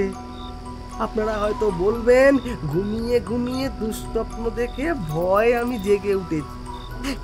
স্বপ্ন নয় মশাই, স্বপ্ন নয়। আমার রিভলভারের গুলি খেয়ে জীবটা আহত হয়েছিল। মাটির দিকে তাকিয়ে দেখুন, এখনো তার রক্তের দাগ ওখানে রয়েছে। জয়ন্ত হেঁট হয়ে রক্তের দাগগুলো পরীক্ষা করতে করতে বলল, হ্যাঁ সুন্দরবাবু, আপনার কথায় আমি বিশ্বাস করছি। একটা কোনো জীব যে আপনার রিভলভারের গুলিতে আহত হয়েছে সেই বিষয়ে কোনো সন্দেহই নেই। কিন্তু আপনি যেরকম বললেন, জীবটাকে কি ঠিক সেই রকমই দেখতে? একেবারে অবিকল। এখনো আমার চোখের সামনে তার মূর্তিটা যেন জ্বলজ্বল করছে। যতদিন বাঁচবো তার চেহারা কোনো দিন ভুলবো না।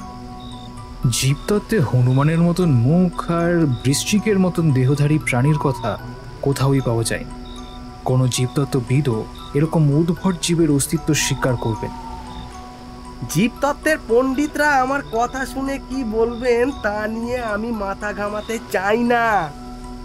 তবে আমার বিশ্বাস, আজ যাকে দেখেছি জীবরাজ্যের কেউ সে নয়। বলেছি তো, এটা হবে ভুতুড়ে দ্বীপ। ভূতেরা কত রকম দেহ ধারণ করতে পারে তা কি কেউ জানে? ডক্টর মোরোর দ্বীপে যে এরকম জীব পাওয়া যায়, H.G. ওয়েলস সাহেব তার উল্লেখ করেননি, কিন্তু তার কেতাবিয়া সম্বন্ধে দু একটা ইঙ্গিত আছে বটে। কি রকম ইঙ্গিত? সেটা পরে বলবো জয়ন্তবাবু। আপাতত আমাদের প্রথম কর্তব্য হচ্ছে এই দ্বীপটা ভালো করে পরিদর্শন করা। আরও ভেতরে গেলে আর পাহাড়ের ওপরে উঠলে নিশ্চয়ই বহু রহস্যের সন্ধান পাওয়া যাবে। কাল সকালেই আমরা এখানকার জঙ্গলের দিকে যাত্রা করব। আমরা মানে? আমি কোনোদিনই ওই জঙ্গলের ভেতরে গিয়ে ভূতের হাতে প্রাণ খোয়াতে রাজি নই। এখানকার একটি মাত্র জীবের যে নমুনা দেখলুম, আমার পক্ষে তা যথেষ্টরও বেশি। নানা রূপ ধারণ করে আরো যারা বিরাজ করছেন, আমি দূর থেকেই তাদের প্রায় প্রণাম করছি।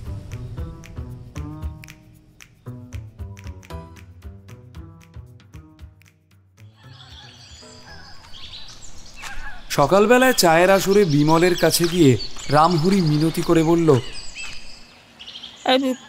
খোকা বাবু, তোমাদের পায়ে পড়ি খোকা বাবু, ওই জঙ্গলের ভেতর তোমাদের আর গিয়ে কাজ নেই। ছি রামহরি, তুমি যত বুড়ো হচ্ছ ততই ভীতু হয়ে উঠছো দেখছি। হ্যাঁ খোকা বাবু, আমি ভয় পাচ্ছি বটে, কিন্তু তুমি জানো না আমার ভয় কেবল তোমার জন্যে। ওই জঙ্গলটার লক্ষণ ভালো নয় বাবু। ওদিকে তাকালেই আমার বুকটা কেমন চমকে ওঠে। মনে হয় যত রাজ্যের সব বিপদ ওখানে যেন ওঁত পেতে বসে আছে বাবু। তুমি কি লক্ষ্য করনি খোকা বাবু? ওখানে একটা পাখিরও গান শোনা যায় না। এখানে চারিদিকে কেবল জল আর জল। এই বিশাল সমুদ্র পার হয়ে কোনো গানের পাখি এত দূর উড়ে আসতে পারে না। কিন্তু ওই পাহাড়টার দিকে তাকিয়ে দেখো, ওখানে বসে রয়েছে কত সামুদ্রিক পাখি। ওরা গান গায় না বটে, কিন্তু চিৎকার করে যথেষ্ট। যেসব পাখি গান গাইতে পারে না তারা হচ্ছে অলক্ষণে, যেমন পেঁচা আর বাদুড়। তাদের দেখলেই মনে ওঠে বিপদ আপদের কথা। তা পাখি থাক আর নাই থাক, তুমি ওই জঙ্গলের ভিতর যেও না খোকা বাবু। তা হয় না রামহরি, আমরা যে রহস্যের খোঁজে এত দূর এসেছি তাকে পাওয়া যাবে হয়তো ওই জঙ্গলের মধ্যেই। এই দ্বীপটা খুবই ছোট, ঘুরে আসতে আমাদের বেশি সময় লাগবে না। সুন্দরবাবুকে নিয়ে তুমি এখানেই থাকো, ফিরে এসে তোমার হাতের রান্না খাবো। 6 জন গুর্খা এখানে পাহারায় রইল, বাকি 6 জন যাবে আমাদের সঙ্গে। কি রে বাঘা, তুইও এখানে থাকবি না আমাদের সঙ্গে যাবি? কিন্তু বাঘা তাদের সঙ্গে যাবার জন্যই প্রস্তুত। সে ল্যাজ নাড়তে নাড়তে বিমলের পায়ের কাছে ছুটে এসে বলল। তারপর বিমল, কুমার, জয়ন্ত ও মানিক যখন পথে বেরিয়ে পড়ল, তখন বাঘা ছুটতে লাগলো সবার আগে আগে। ছোট্ট একটি নদী নাচতে নাচতে ছুটে চলছে 2 তট সঙ্গীতে পূর্ণ করে। মাঝে মাঝে তার জলরেখা হারিয়ে গিয়েছে বড় বড় ঝোপের তলা। তারপর আরম্ভ হলো চড়াই। লতাপাতা ও তৃণগুল্মে অলঙ্কৃত ভূমি ক্রমেই উঠে গিয়েছে ওপর দিকে। এখানে ওখানে দেখা যাচ্ছে ছোট ছোট শৈলখণ্ড। এক জায়গায় রয়েছে উষ্ণ প্রস্রবণ, তার জল বেরিয়ে আসছে আগ্নেয় পাহাড়ের তপ্ত বুকের ভেতর থেকে। চড়াই যেখানে শেষ হয়েছে সেইখানে গিয়ে দাঁড়িয়ে দেখা গেল দ্বীপের অনেকটা অংশ চোখের সামনে পড়ে রয়েছে রিলিফ ম্যাপের মতো। নদী, পাহাড়, উপত্যকা, মাঠ ও শ্যামল অরণ্য, এবং তারপরেই দেখা যাচ্ছে সীমাহীন মহাসাগরের নির্মল নীলিমা। এছাড়া আর কিছুই নজরে পড়ে না। এখানে যে জীবজন্তু বাস করে কোথাও এমন চিহ্নই নেই। সূর্যের আলোয় চারিদিক ঝকঝক করছে বটে, কিন্তু সামনের ওই অরণ্যটাকে দেখে মনে হচ্ছে সূর্যালোকও ওর ভেতরে প্রবেশ করতে পারে না। আমার মনে হয় এই দ্বীপের বাসিন্দারা সূর্যকে ভয় করে। ওই অরণ্যের অন্ধকারের ভেতরে গেলে হয়তো আমরা তাদের আবিষ্কার করতে পারবো। কিন্তু সাবধান, বন্দুক প্রস্তুত রেখে আমাদের ওই বনের ভেতরে গিয়ে ঢুকতে হবে। চারিদিকে তীক্ষ্ণ দৃষ্টি রেখে সবাই আবার অগ্রসর হলো ধীরে ধীরে। নিচের দিকে ছোট বড় পাথর, ঝোপঝাড় ও আগাছার জঙ্গল, এবং মাথার উপরে লতার ঘন জালে বাঁধা মস্ত মস্ত গাছের শ্যামল পত্রছটা। বাতাসের হিল্লোলে শোনা যাচ্ছে অশ্রান্ত তরুমর্মরের ভাষা। দেখতে দেখতে দিনের আলো যেন ঝিমিয়ে পড়ল। বনের ভেতরে চারিদিকে নেমে এলো সন্ধ্যার আবছায়া। সেই আলো আধারি মাখা অরণ্যের অন্তঃপুর তখন হয়ে উঠল রীতিমতো রহস্যময়। ওরা বনের ভেতর দিয়ে এগিয়ে যাচ্ছে বটে, কিন্তু এ হচ্ছে পার্বত্য প্রদেশের অরণ্য। এখানে বনের এক একটা অংশ হঠাৎ নেমে গিয়েছে নিচের দিকে। সেই রকম একটা জায়গায় গিয়ে দাঁড়িয়ে পড়ে বিমল সচমকে বলে উঠল, নিচের দিক থেকে কাদের যেন কণ্ঠস্বর শোনা যাচ্ছে। সেগুলো যে মানুষের কণ্ঠস্বর তাতেও সন্দেহ নেই, কিন্তু পৃথিবীর সাধারণ মানুষ এরকম স্বরে কথা বলে না। তারও চেয়ে বিস্ময়কর হচ্ছে আর একটা ব্যাপার, এই অদ্ভুত দ্বীপের গভীর জঙ্গলে বসে কারা যেন পরস্পরের সঙ্গে কথাবার্তা বলছে ইংরেজি ভাষায়। সে কথাগুলো শোনা গেল। বাংলা ভাষায় তর্জমা করলে তা দাঁড়ায় এই রকম। একজন বলল, যার পায়ে চলব না এই হচ্ছে আইন। আমরা কি মানুষ নই? মাছ মাংস খাবো না এই হচ্ছে আইন। আমরা কি মানুষ নই? মানুষদের দেখলে তারা করব না এই হচ্ছে আইন। আমরা কি মানুষ নই?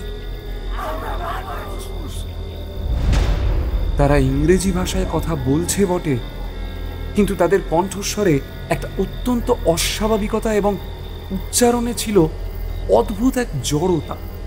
কৌতূহলী বিমল মাটির ওপরে শুয়ে পড়ে বুকে হেঁটে পাহাড়ের ধারে গিয়ে নিচের দিকে মুখ বাড়িয়ে সাবধানে দেখতে লাগল। অন্য সকলেও তার দৃষ্টান্ত অনুসরণ করলে। নিচের দিকে রয়েছে একটা খাদের মতো অপরিসর জায়গা। দুই দিকে জঙ্গলাকীর্ণ পাহাড় নিয়ে সংকীর্ণ একটা উপত্যকার মতো সেই খাদটা খানিক দূর পর্যন্ত এগিয়ে গিয়েছে। এধার থেকে ওধারের পাহাড় পর্যন্ত আচ্ছন্ন করে ওপর দিকে রয়েছে এমন লতাপাতার জাল যে নিচের খাদের ভেতরে সূর্যরশ্মির একটা টুকরো পর্যন্ত প্রবেশ করছে না। ছায়ামাখা ময়লা আলোয় খানিক স্পষ্ট ও খানিক অস্পষ্টভাবে দেখা গেল সেখানে দাঁড়িয়ে রয়েছে কয়েকটা মানুষের মূর্তি। খানিকক্ষণ ভালো করে লক্ষ্য করবার পর বোঝা গেল সেগুলো মানুষের মূর্তি হলেও তাদের দেহগুলোকে অমানুষিক বললেও অন্যায় হবে না। প্রত্যেক মূর্তিরই দেহের ওপরের অংশ যেমন বড়, পায়ের দিক তার তুলনায় তেমনি ছোট। তাদের মধ্যে যে মূর্তিটা সবচেয়ে বৃহৎ তাকে দেখলে বন মানুষ বা গরিলা ছাড়া আর কোনো জীবকেই মনে পড়ে না। অথচ তাকে গরিলা বলাও চলে না, কারণ তার দেহ খুব বেশি রোমশ নয় এবং তার মুখেও মাখানো রয়েছে প্রায় মানুষের মতো ভাব। অন্যান্য মূর্তিগুলো তেমনি উদ্ভট। প্রত্যেকটাকে দেখলেই কোনো না কোনো জন্তুর কথা স্মরণ হয়। একটা মূর্তিকে দেখতে তো প্রায় প্রকাণ্ড একটা শূকরের মতোই। তার নাকের তলায় চিবুক বা ওষ্ঠাধরের কোনো চিহ্ন নেই বললেও চলে, অথচ সে দাঁড়িয়ে আছে মানুষের মতো দুই পায়ে ভর দিয়ে এবং তার দেহের সাধারণ গঠনের মধ্যে টুকরের চেয়ে মানুষের সাদৃশ্যই বেশি। তাদের দেহের অন্যান্য বিশেষত্বগুলো আধো অন্ধকারে ভালো করে বোঝা গেল না। একটা বড় গাছের ডালের ওপর থেকে নেমে এসেছিল কাছির মতো মোটা খুব লম্বা দুটো ঝুড়ি। গরিলার মতো দেখতে মানুষটা হঠাৎ দুই হাতে সেই দুটো ঝুড়ি ধরে ফেলে অনায়াসে মাটির ওপর থেকে খানিকটা ওপরে উঠে বারংবার দোল খেতে লাগলো মনের আনন্দে। তারপর সেইভাবেই শূন্যে দুলতে দুলতে ভাঙা হেঁড়ে গলায় বললে, আবার জাত এসেছে, আবার প্রভুরা এসেছে, আবার আমাদের শাস্তি পেতে হবে। কুমার হঠাৎ বিমলের গায়ে একটা ঠেলা মারল। বিমল সচমকে মুখ ফেরাতেই কুমার ইঙ্গিতে সামনের দিকটা দেখিয়ে দিল। যা দেখা গেল তা ভয়াবহ। খাদের ওপাশে পাহাড়ের ওপরে ছিল নানা জাতীয় গাছের তলায় একটানা ঝোপের সার। একটা ঝোপের ভেতর থেকে বাইরে বেরিয়ে আছে প্রকাণ্ড ও বীভৎস একখানা মুখ। সেটা যে কোন জীবের মুখ কিছুই বুঝবার উপায় নেই। সেই ভয়ঙ্কর মুখের গড়ন খানিকটা সিংহের, খানিকটা ভাল্লুকের এবং খানিকটা গন্ডারের মুখের মতো। এই দ্বীপের বাইরে পৃথিবীর দৃষ্টি নিশ্চয়ই কোনোদিন এমন অভাবিত ও অপার্থিব জীবকে দর্শন করবার সুযোগ পায়নি। পণ্ডিতরা বলেন, প্রাগৈতিহাসিক যুগে আদিম পৃথিবীতে আশ্চর্যরূপে বিভৎস ও বিপুল বপু জীবরা নাকি বিচরণ করত। মাটি খুঁড়ে তাদের অনেকের কঙ্কাল আবিষ্কার করা হয়েছে এবং পণ্ডিতরা সেই সব কঙ্কাল দেখে তাদের চেহারা কতকটা অনুমান করে নিয়েছেন। এই দ্বীপে কি তাদেরই কোনো কোনো বংশধর আজও বিদ্যমান আছে? জন্তুটার দেহের অন্য কোনো অংশ দেখা যাচ্ছিল, কিন্তু তার বিস্ফারিত দুই চক্ষুর ভেতর দিয়ে ঠিকরে বেরিয়ে আসছিল যেন ক্ষুধিত হিংসার আগুন। মানিক বন্দুকটা বাগিয়ে ধরে সেই মুখখানার উপরে গুলি বৃষ্টি করবার উপক্রম করল। জয়ন্ত টপ করে তার হাত চেপে ধরে অস্ফুট স্বরে তিরস্কার করে বলল, উফ, ক্ষান্ত হও মানিক, করছোটা কি?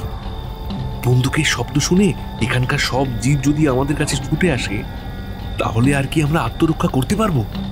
হঠাৎ ঝোপের আড়ালে মিলিয়ে গেল সেই বেয়াড়া মুখখানা। জীবটা যে ভয়ানক হিংস্র তাতে আর কোনো সন্দেহ নেই। মাঝখানে এই খাতটা আছে বলেই এতক্ষণও আমাদের আক্রমণ করতে পারেনি। এখন বোধহয় অন্য দিক দিয়ে এদিকে আসবার জন্য চেষ্টা করবে। এখানে ওরকম আরো কত জীব আছে কে জানে। আপাতত বনের ভেতর থেকে বেরিয়ে পড়াই হচ্ছে বুদ্ধিমানের কাজ। আমারও তাই মত। এই অন্ধকার জঙ্গলের ভেতরে আমরা অত্যন্ত অসহায়। আমরা কারুকে দেখতে পাচ্ছি না বটে, কিন্তু আড়াল থেকে শত্রুরা নিশ্চয়ই আমাদের উপরে নজর রেখেছে। এখানকার প্রত্যেক ঝোপঝাড়ি বিপজ্জনক। চলুন চলুন আমরা বেরিয়ে যাই।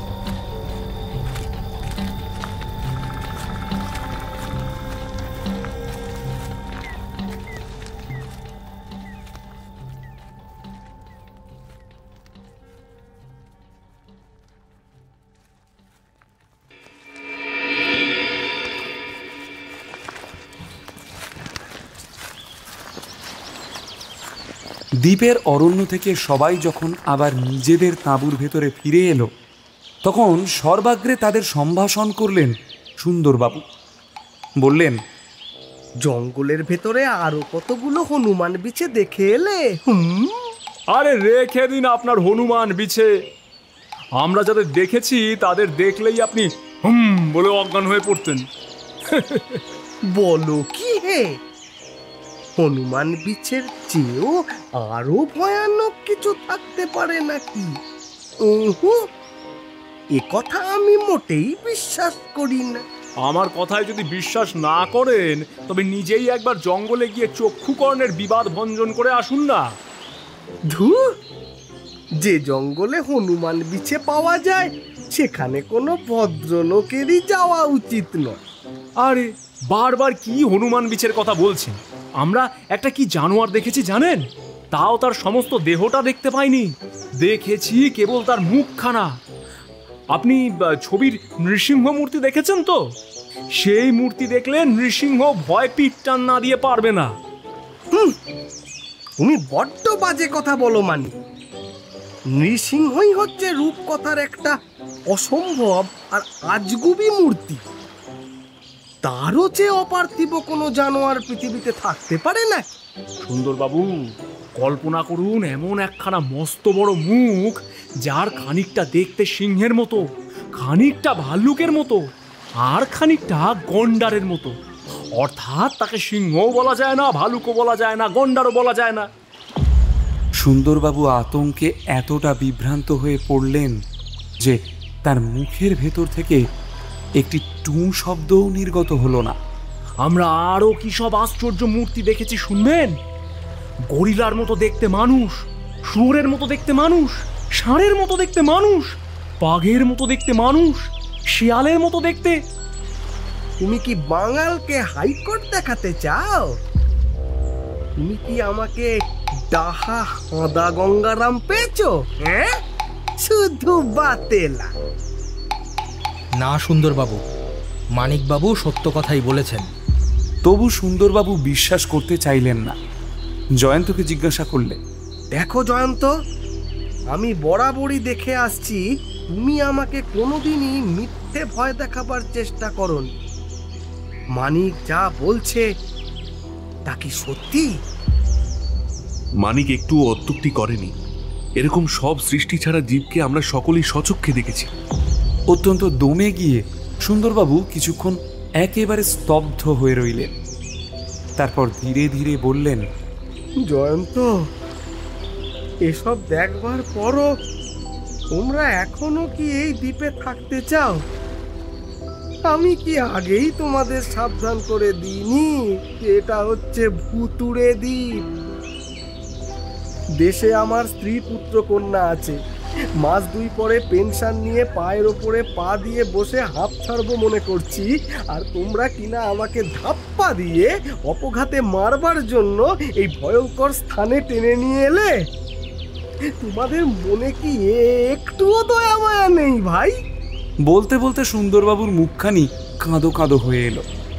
বিমল তাকে সান্ত্বনা দেবার জন্য শান্ত কণ্ঠে বলল, ভাববেন না সুন্দরবাবু, আমরা বেঁচে থাকতে আপনার কোনো অনিষ্ট হতে দেব না।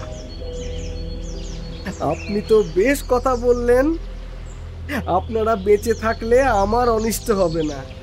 কিন্তু এই সাংঘাতিক দ্বীপে এসেও আপনারা যে বেঁচে থাকবেন এমন আশা কেউ করতে পারে কি?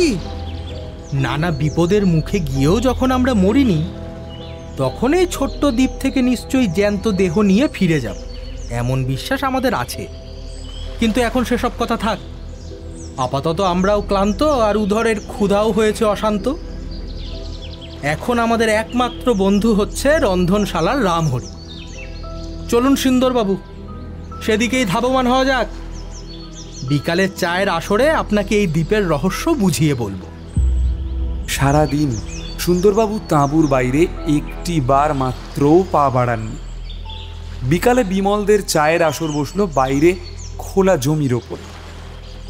সেখান থেকে বিমল, জয়ন্ত প্রভৃতি বারংবার ডাকার পরে তিনি অনিচ্ছা সত্ত্বেও চায়ের আসরে যোগ দিলেন বটে, কিন্তু চা পান করতে করতে ত্রস্ত ও আতঙ্কগ্রস্ত চোখে ক্রমাগত দূরের পাহাড় ও অরণ্যের দিকে তাকিয়ে দেখতে লাগলেন।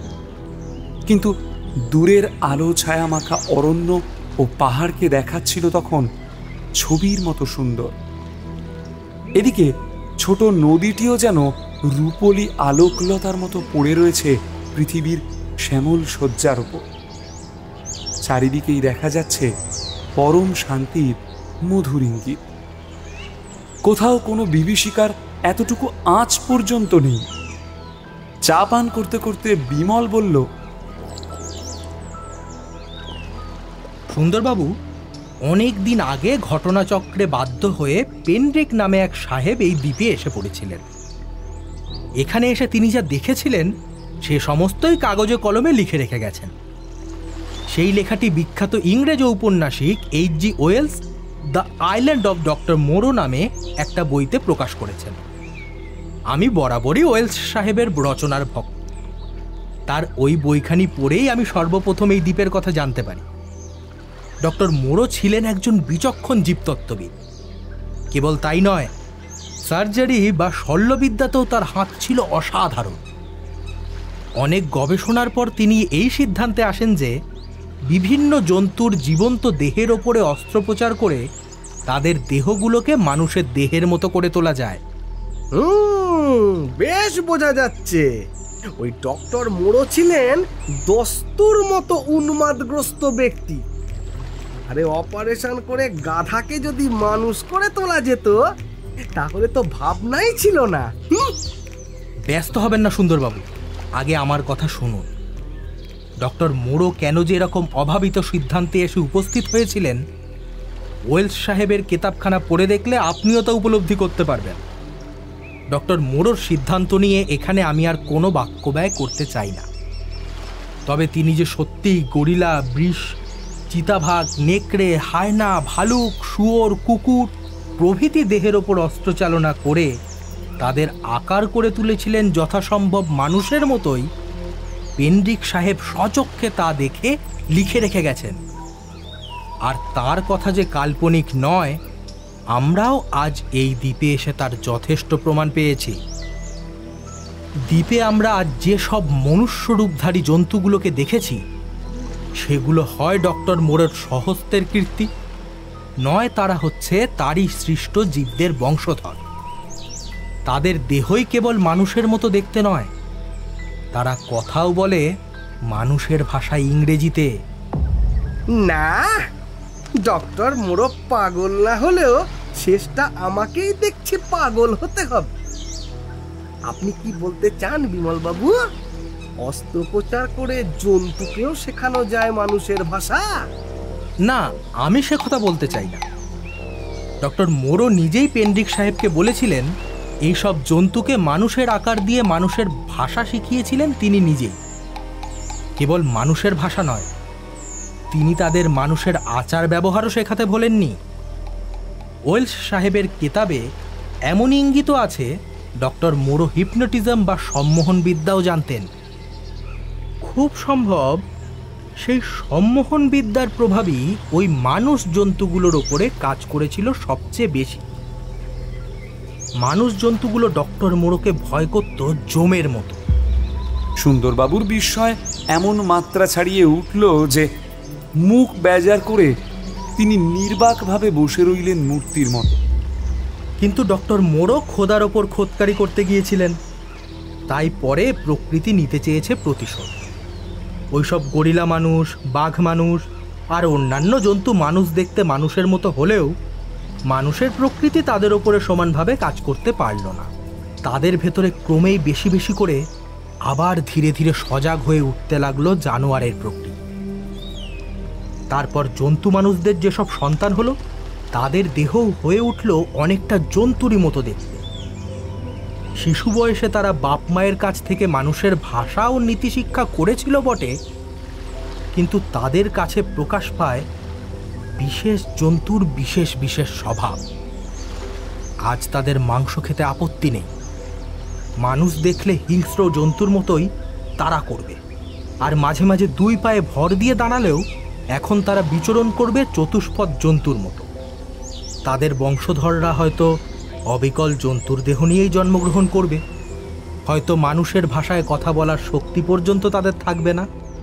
আচ্ছা, ধরে নিলাম এই দ্বীপে বাস করে কতগুলো আজব জন্তু মানুষ, কিন্তু আমি যে হনুমান বিছেটাকে দেখেছি তার সঙ্গে তো কোনো মানুষের দূরের কথা, কোনো বিশেষ জন্তুর চেহারার কিছুই মেলে না। সেটা এই দ্বীপে এলো কেমন করে? তারপর ধরুন আপনারা আজ যে কিম্ভূতিমাকার সিংহ ভাল্লুক গন্ডারটাকে দেখেছেন, তাকেও তো তুচ্ছ করে উড়িয়ে দিতে পারি না। পেন্ড্রিক সাহেবের কাছে ডক্টর মোড়ে বলেছিলেন একটানা মানুষ জন্তু গড়তে গড়তে তাঁর যখন একঘেয়ে লাগতো, তখন তিনি বৈচিত্র্যের জন্য একাধিক জন্তুর চেহারা মিলিয়ে মাঝে মাঝে সৃষ্টি ছাড়া সব জানোয়ার তৈরি করতেন। ওই হনুমান বিছে প্রভৃতি সেই সব জানোয়ারেরই নমুনা। আপনার এই পেন্ড্রিক সাহেব আর ওই ডক্টর মোড়ো জাহান্নামে গেলেও আমার কোনো আপত্তি নেই, কিন্তু উপস্থিত নিজেদের কথাও ভেবে দেখতে হবে তো। ওই নরদেহধারী জন্তুগুলো আর ওই জন্তু দেহধারী উলঙ্গ বিভীষিকাগুলো যদি আমাদের আক্রমণ করে তখন? এর মধ্যে যদি টদির কিছু নেই, ওরা আমাদের আক্রমণ করবেই।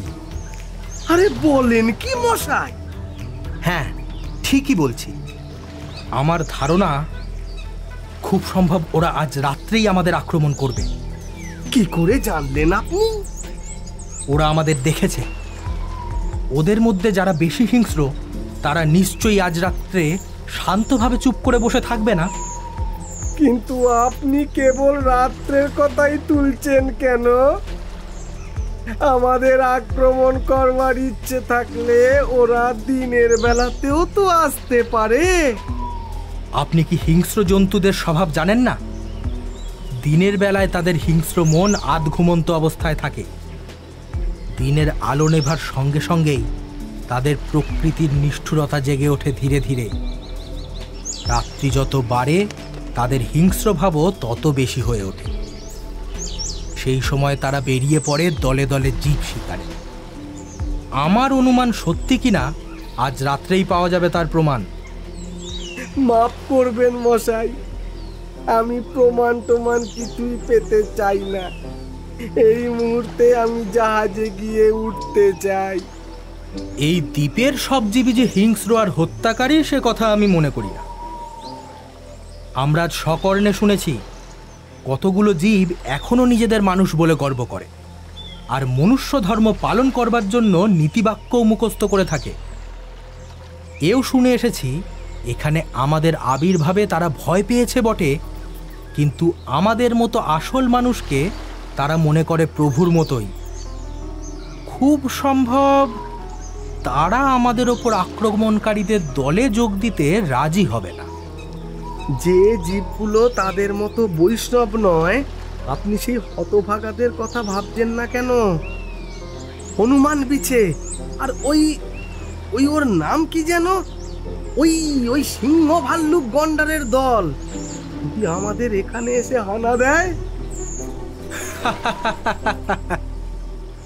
আমরা যে সঙ্গে এতগুলো সেপাই, মেশিন গান আর বন্দুক রিভলভার এনেছি, সেসব কি খালি লোক দেখাবার জন্য?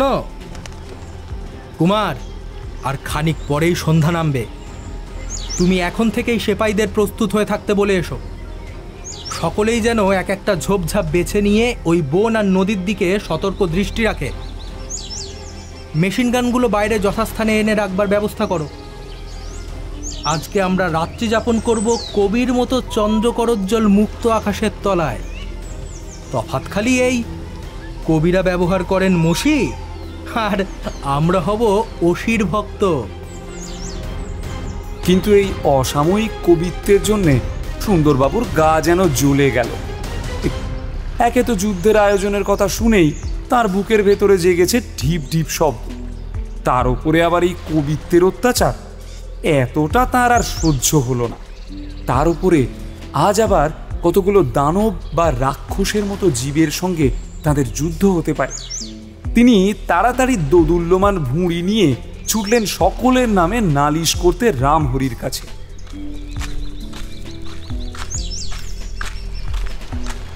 সুন্দরবাবুকে উদর পিশাচ উপাধি দিয়ে মানিক যখন তখন জ্বালাতন করত, কিন্তু এই দ্বীপের মাটিতে পা দিয়েই তার সেই সুবিখ্যাত জঠরাগ্নি যেন একেবারেই ঘুমিয়ে পড়েছে। এই সম্ভাবনাটা তাকে এতটা কাহিল করে ফেলল যে মুখবিবরে তিনি এক খণ্ড খাদ্যও নিক্ষেপ করতে পারলেন না। অভুক্ত অবস্থাতেই কেবল এক পেয়ালা কফি পান করে বিমলদের সঙ্গে তিনি গাত্রোত্থান করলেন। তাঁবুর বাইরে পদার্পণ করবার ইচ্ছা তার একটুও ছিল না। নিতান্ত চক্ষু লজ্জার খাতিরেই সবার পেছনে তিনি সুরসুর করে এগোতে লাগলেন, ঠিক যেন বলির পাঁঠার মতো। বিমল ভুল বলেন, সত্যি সেদিনকার রাত্রিটি ছিল পবিত্রময়।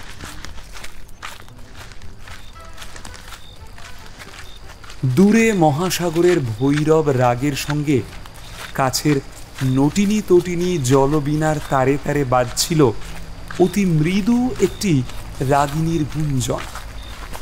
আকাশের তারা ভরা সভায় জেগেছিল সভাপতি চাঁদ। তাল জাতীয় গাছগুলি দুলে দুলে উঠছিল বাতাসের তালে তালে। সঙ্গে সঙ্গে তাদের মাথার পাতায় পাতায় জ্যোৎস্না পরিয়ে দিচ্ছিল ঝকমকে বিজলি হাত। আরো দূরে স্তব্ধ পাহাড় ও নিথর বনভূমিকে দেখাচ্ছিল স্বপ্ন জগতের পরিপুরীর মতো। এক জায়গায় দাঁড়িয়েছিল পরস্পরের দিকে হেলে পড়ে তিনটি তাল জাতীয় গাছ। তারই তলায় রয়েছে একটি নাতিবৃহৎ ঝোপ, এবং ঝোপের ভেতর থেকে মাথা চাগার দিয়ে উঠেছে মস্ত একখানা পাথর। সুন্দরবাবু বুঝলেন ওই জায়গাটা তার পক্ষে অনেকটা নিরাপদ।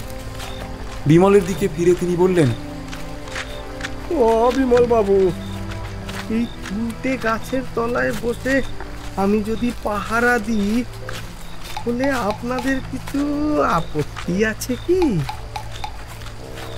বিমল জায়গাটার উপর একবার চোখ বুলিয়ে নিয়ে সুন্দরবাবুর মনোভাব বুঝে মুখ টিপে হেসে বলল, আপত্তি কিছু মাত্র না। তো সুন্দরবাবু, একটু হুঁশিয়ার হয়ে ওখানে যাবেন। হুঁশিয়ার হয়ে যাব কেন বলো দেখি? কে বলতে পারে, ওই ঝোপের তলায় আপনার হনুমান বিছের মতো কোনো বিদঘুটে জন্তু লুকিয়ে নেই? সুন্দরবাবু মানিকের কথা নিতান্ত অসঙ্গত মনে করতে পারলেন না। অত্যন্ত সন্দিগ্ধভাবে ঝোপটার দিকে একবার তাকিয়ে জয়ন্তীর দিকে ফিরে বললেন, ভাই জয়ন্ত, তুমি একবার আমার সঙ্গে ওই ঝোপ পর্যন্ত যাবে? কেন সুন্দরবাবু? ভায়া, এক জোড়া চোখের চেয়ে দু জোড়া চোখের দাম বেশি। দুজনে মিলে ঝোপটা একবার পরীক্ষা করে দেখবো ওখানে যাচ্ছে তাই কিছু ঘাপটি মেরে আছে কিনা। জয়ন্ত হাসতে হাসতে সুন্দরবাবুর সঙ্গে অগ্রসর হয়ে সেই ঝোপ পর্যন্ত গেল। না, সেখানে সন্দেহজনক কিছুই আবিষ্কৃত হলো না। সুন্দরবাবু তখন একটা অস্বস্তির নিঃশ্বাস ফেলে চার হাতে পায়ে গুঁড়ি মেরে ঝোপের ভেতরে ঢুকে বললেন, কপালে আজ কি লেখা আছে কে জানে। কেটে গেল প্রথম রাত।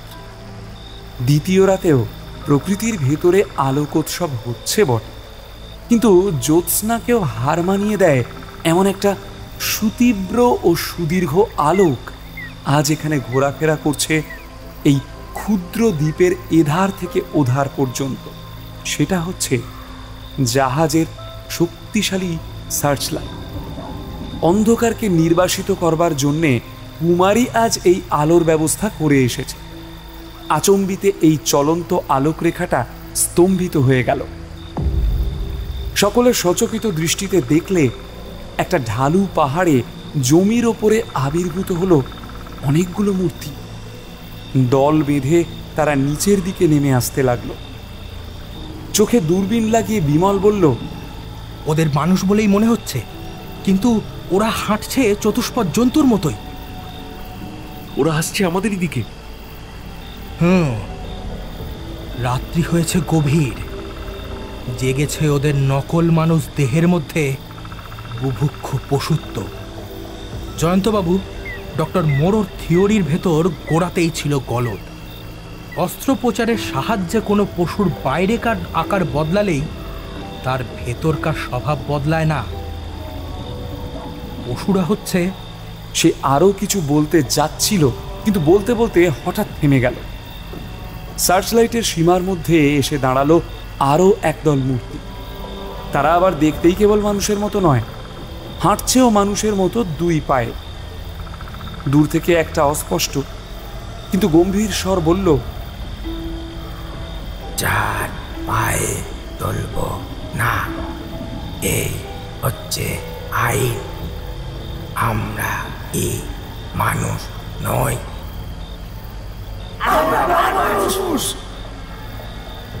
মাছ মাংস খাবো না, এই হচ্ছে আইন। আমরা কি মানুষ নই? মানুষদের দেখলে তারা করব না, এই হচ্ছে আইন। আমরা কি মানুষ নই? শুনছেন শুনছেন জয়ন্তবাবু, শুনছেন? এই দ্বীপের সব নরপশু এখনো ডক্টর মোরোর শিক্ষা ভোলেনি। এর একটা কারণও অনুমান করতে পারি। খুব সম্ভব যারা আমাদের আক্রমণ করতে চায় তারা হচ্ছে ডক্টর মোরোর দ্বারা সৃষ্ট নরপশুদের বংশধর। তারা ডক্টর মোরোকে দেখেওনি, তাই তার সম্মোহন শক্তি তাদের ওপর প্রভাবও বিস্তার করতে পারে। সুন্দরবাবু ঝোপের ভিতরে বসে সব দেখছিলেন এবং শুনছিলেন, এবং ক্ষণে ক্ষণে উঠছিলেন চমকে চমকে। মাঝে মাঝে এটাও ভাবছিলেন যে এমন ভয়ানক জায়গায় এইভাবে একলা একটা ঝোপের ভিতরে বসে থাকা মোটেই নিরাপদ নয়। বিমলদের সঙ্গে যোগ দেবার জন্যে তার ইচ্ছা ক্রমেই প্রবল হয়ে উঠছিল। বিখ্যাত প্রবাদ বচনটি একটু বদলে নিয়ে মনে মনে তিনি বলছিলেন, দশে মিলি করি কাজ, আরি মরি নাহিলা। শেষটায় সত্য সত্যই তিনি যখন নিজের ঝোপটি ত্যাগ করে বহির্গত হবার উপক্রম করছেন, তখন ঘটে গেল একটা অকল্পিত এবং ভয়ঙ্কর ঘটনা। হঠাৎ একদিক থেকে আকাশ ফাটানো চিৎকার জাগলো। ওরে বাবা রে, ভূতে ধরলো রে! সুন্দরবাবু ভূতকে মানতেন অত্যন্ত বেশি রকম। ভূতের নাম শুনলেই তার সর্বাঙ্গ হয়ে উঠত রোমাঞ্চিত, বিশেষত রাত্রিবেলা। তদুপরি তিনি এখন যেখানে অবস্থান করছেন তার মতে সেটা হচ্ছে দস্তুর মতো ভুতুড়ে দ্বীপ।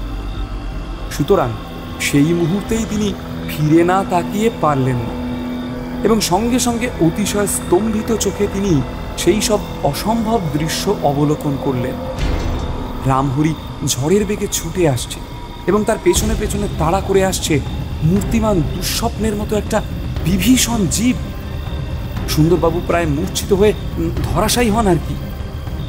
দেখা যাচ্ছে হাতির মতো প্রকাণ্ড একখানা আশ্চর্য মুখ। হাতির মতো প্রকাণ্ড বটে, কিন্তু সেটা মোটেই হাতির মুখ নয়। সে যেন খানিক সিংহ, খানিক ভল্লুক, খানিকটা গন্ডারের মুখ নিয়ে ভেঙে চুরে অথচ মিলিয়ে মিশিয়ে গড়া। তার দুটি ক্ষুধিত চোখে দপদপ করে জ্বলছে দারুণ হিংসার অগ্নি। সুন্দরবাবু প্রাণপণে চিৎকার করে উঠলেন। পর মুহূর্তেই দেখা গেল বাঘা, এবং শোনা গেল তার ক্রুদ্ধ চিৎকার। মস্ত একটা লাফ মেরে বাঘা সেই মুখখানার পেছনে এসে পড়ে অদৃশ্য হয়ে গেল। তারপর সে কি কান ফাটানো, প্রাণ দমানো তর্জন গর্জন, এবং কি ঝটাপটি লাফালাফি ও হানাহানি। সুন্দরবাবু আর পারলেন না, দুই নেত্রে সর্ষে ফুল দেখে বলে চেঁচিয়ে উঠেই অজ্ঞান হয়ে ধড়াস করে পড়ে গেলেন মাটির ওপরে। অন্যান্য সকলেই সেই দৃশ্য দেখেছিল। বিমল তড়াক করে লাফিয়ে উঠে বলল, কুমার, কুমার, আমার সঙ্গে এসো। জয়ন্তবাবু, মানিকবাবু, আপনারা এইখানেই বসে ওই দিকে দৃষ্টি রাখুন। বিমল ও কুমার বেগে ঘটনাস্থলে হাজির হয়ে দেখল সেই কিম্ভূতকিমাকার সিংহ ভল্লুক গন্ডারের মতো দেখতে মস্ত মুখখানার পেছনে কণ্ঠদেশ কামড়ে রয়েছে বাঘা। সেই অদ্ভুত জন্তুটা বাঘার কবল থেকে মুক্ত হবার জন্য বাঘাকে নিয়েই বারংবার মাটির ওপর থেকে লাফ মেরে শূন্যে উঠে আবার মাটির ওপরে এসে পড়ে ছটফট করছে এবং গড়াগড়ি দিচ্ছে। কিন্তু বাঘা যেন ছিনে জোঁ, দাঁতের কামড় একটুও আলগা করতে রাজি নয়। গর্জে উঠল বিমল ও কুমারের বন্ধু। সিংহ, ভাল্লুক, গন্ডারের মুখ আর একবার বাঘাকে নিয়ে শূন্যে লক্ষ্য ত্যাগ করে আবার ধরাশায়ী হয়ে দুই একবার ছটফট করে স্থির হয়ে গেল। কুমার বন্দুকের অগ্রভাগ দিয়ে সেই জীবটার দেহকে পরীক্ষা করে বলল, আয় রে বাঘা, আয় আমার মহাবীর। ওটা একেবারে পাথরের মতো মরে গিয়েছে, সাঙ্গ হয়েছে ওর লীলা খেলা। ভাই কুমার, ডক্টর মোরোর বিচিত্র খেয়াল এ কি জন্তু সৃষ্টি করেছে।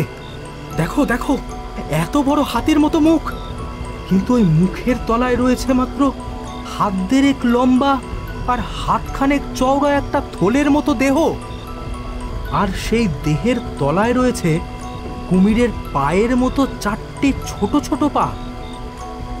এ যেন পর্বতের মুশিক প্রসব। বিমলবাবু, কুমারবাবু! বিমল ও কুমার আবার দ্রুত বেগে হাজির হলো গিয়ে যথাস্থানে। বিমলবাবু, ওদিকে তাকিয়ে দেখুন, 4 পায়ে হাঁটা জীবগুলোর সঙ্গে 2 পায়ে হাঁটা জীবগুলোর লড়াই বেঁধে গিয়েছে। তাই তো দেখছি। ওদের মধ্যে যারা নিজেদের মানুষ বলে গর্ব করে, নিশ্চয়ই তারা হিংসুক জীবগুলোকে বাধা দিতে চায়। অদ্ভুত কাণ্ড কারখানা। এই অজানা দ্বীপেও আছে আমাদের না জানা বন্ধু। বিমল, অন্যান্য জীবরা মারামারি নিয়ে ব্যস্ত বটে, কিন্তু সেই ফাঁকে 3টে মূর্তি চুপি চুপি আমাদের দিকে আসছে, দেখতে পাচ্ছ? বিমল আবার দূরবীনের সাহায্য গ্রহণ করে বলল, কুমার কুমার, ওই দেখো, দুটো মূর্তির গায়ের রং চিতাবাঘের মতো। চাটগাঁয়ে গিয়ে তুমি এমন মূর্তি দেখেছিলে না? নরপশু 3টে ঝোপঝাপ ও গাছপালার আড়ালে আত্মগোপনের চেষ্টা করতে করতে অনেকটা এগিয়ে এলো। ওদের আর কাছে আসতে দেওয়া উচিত নয়। সবাই বন্দুক ছোড়ো। 1, 2, 3। একসঙ্গে অনেকগুলো বন্দুক গর্জন করে উঠল। একটা মূর্তি লাফ মেরে উঠেই মাটির উপরে আছড়ে পড়ে ছটফট করতে লাগলো। আরেকটা মূর্তি ধরাশায়ী হয়ে আর একটুও নড়ল না। তৃতীয় মূর্তিটা বেগে পলায়ন করল। বন্দুকের ভীষণ গর্জন শুনেই নরপশুরা মারামারি থামিয়ে স্তম্ভিত হয়ে দাঁড়িয়ে রইল চিত্রার্পিতের মতো। তারপরেই কতগুলো কণ্ঠ একসঙ্গে বলে উঠল,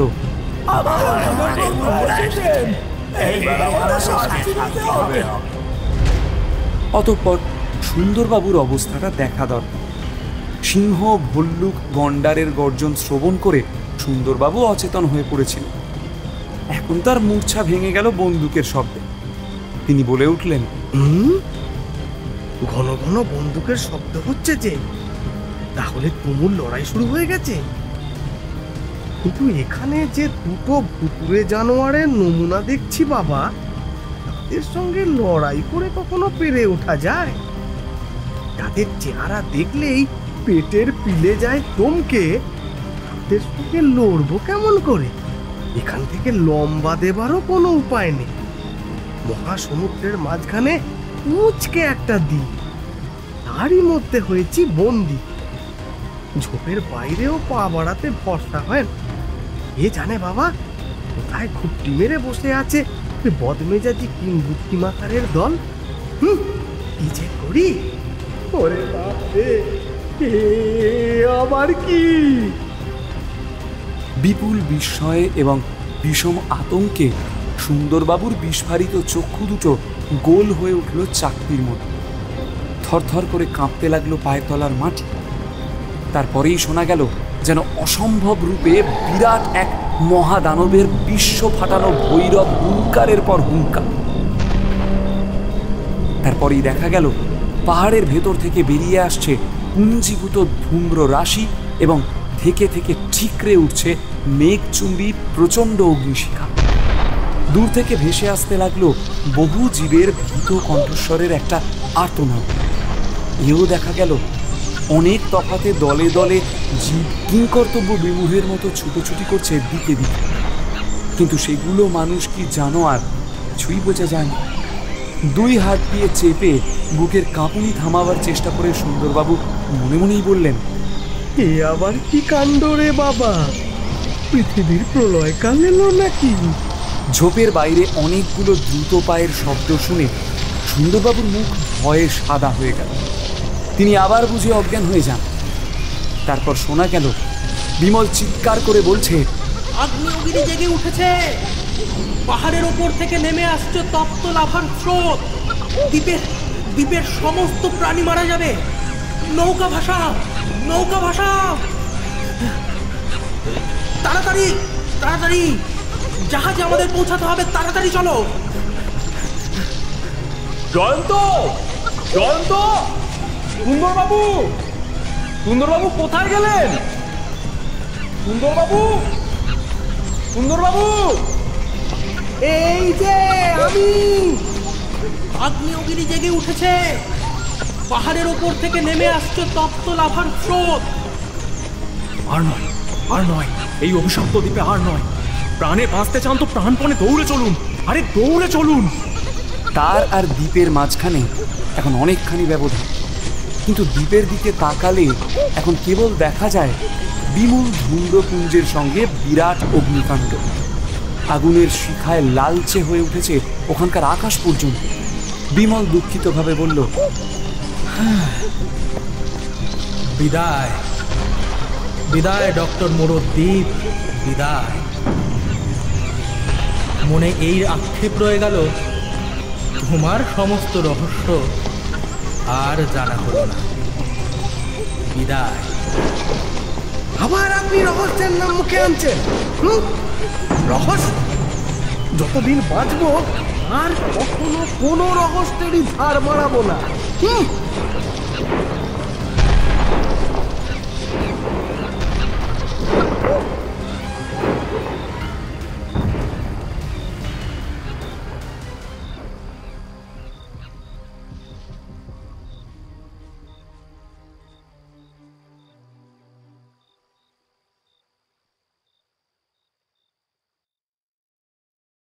শুনছিলে আজকের গল্প হেমেন্দ্র কুমার রায়ের লেখা বিমল কুমার জয়ন্ত মানিকের রহস্য গল্প প্রশান্তের আগ্নেয়দ্বীপ।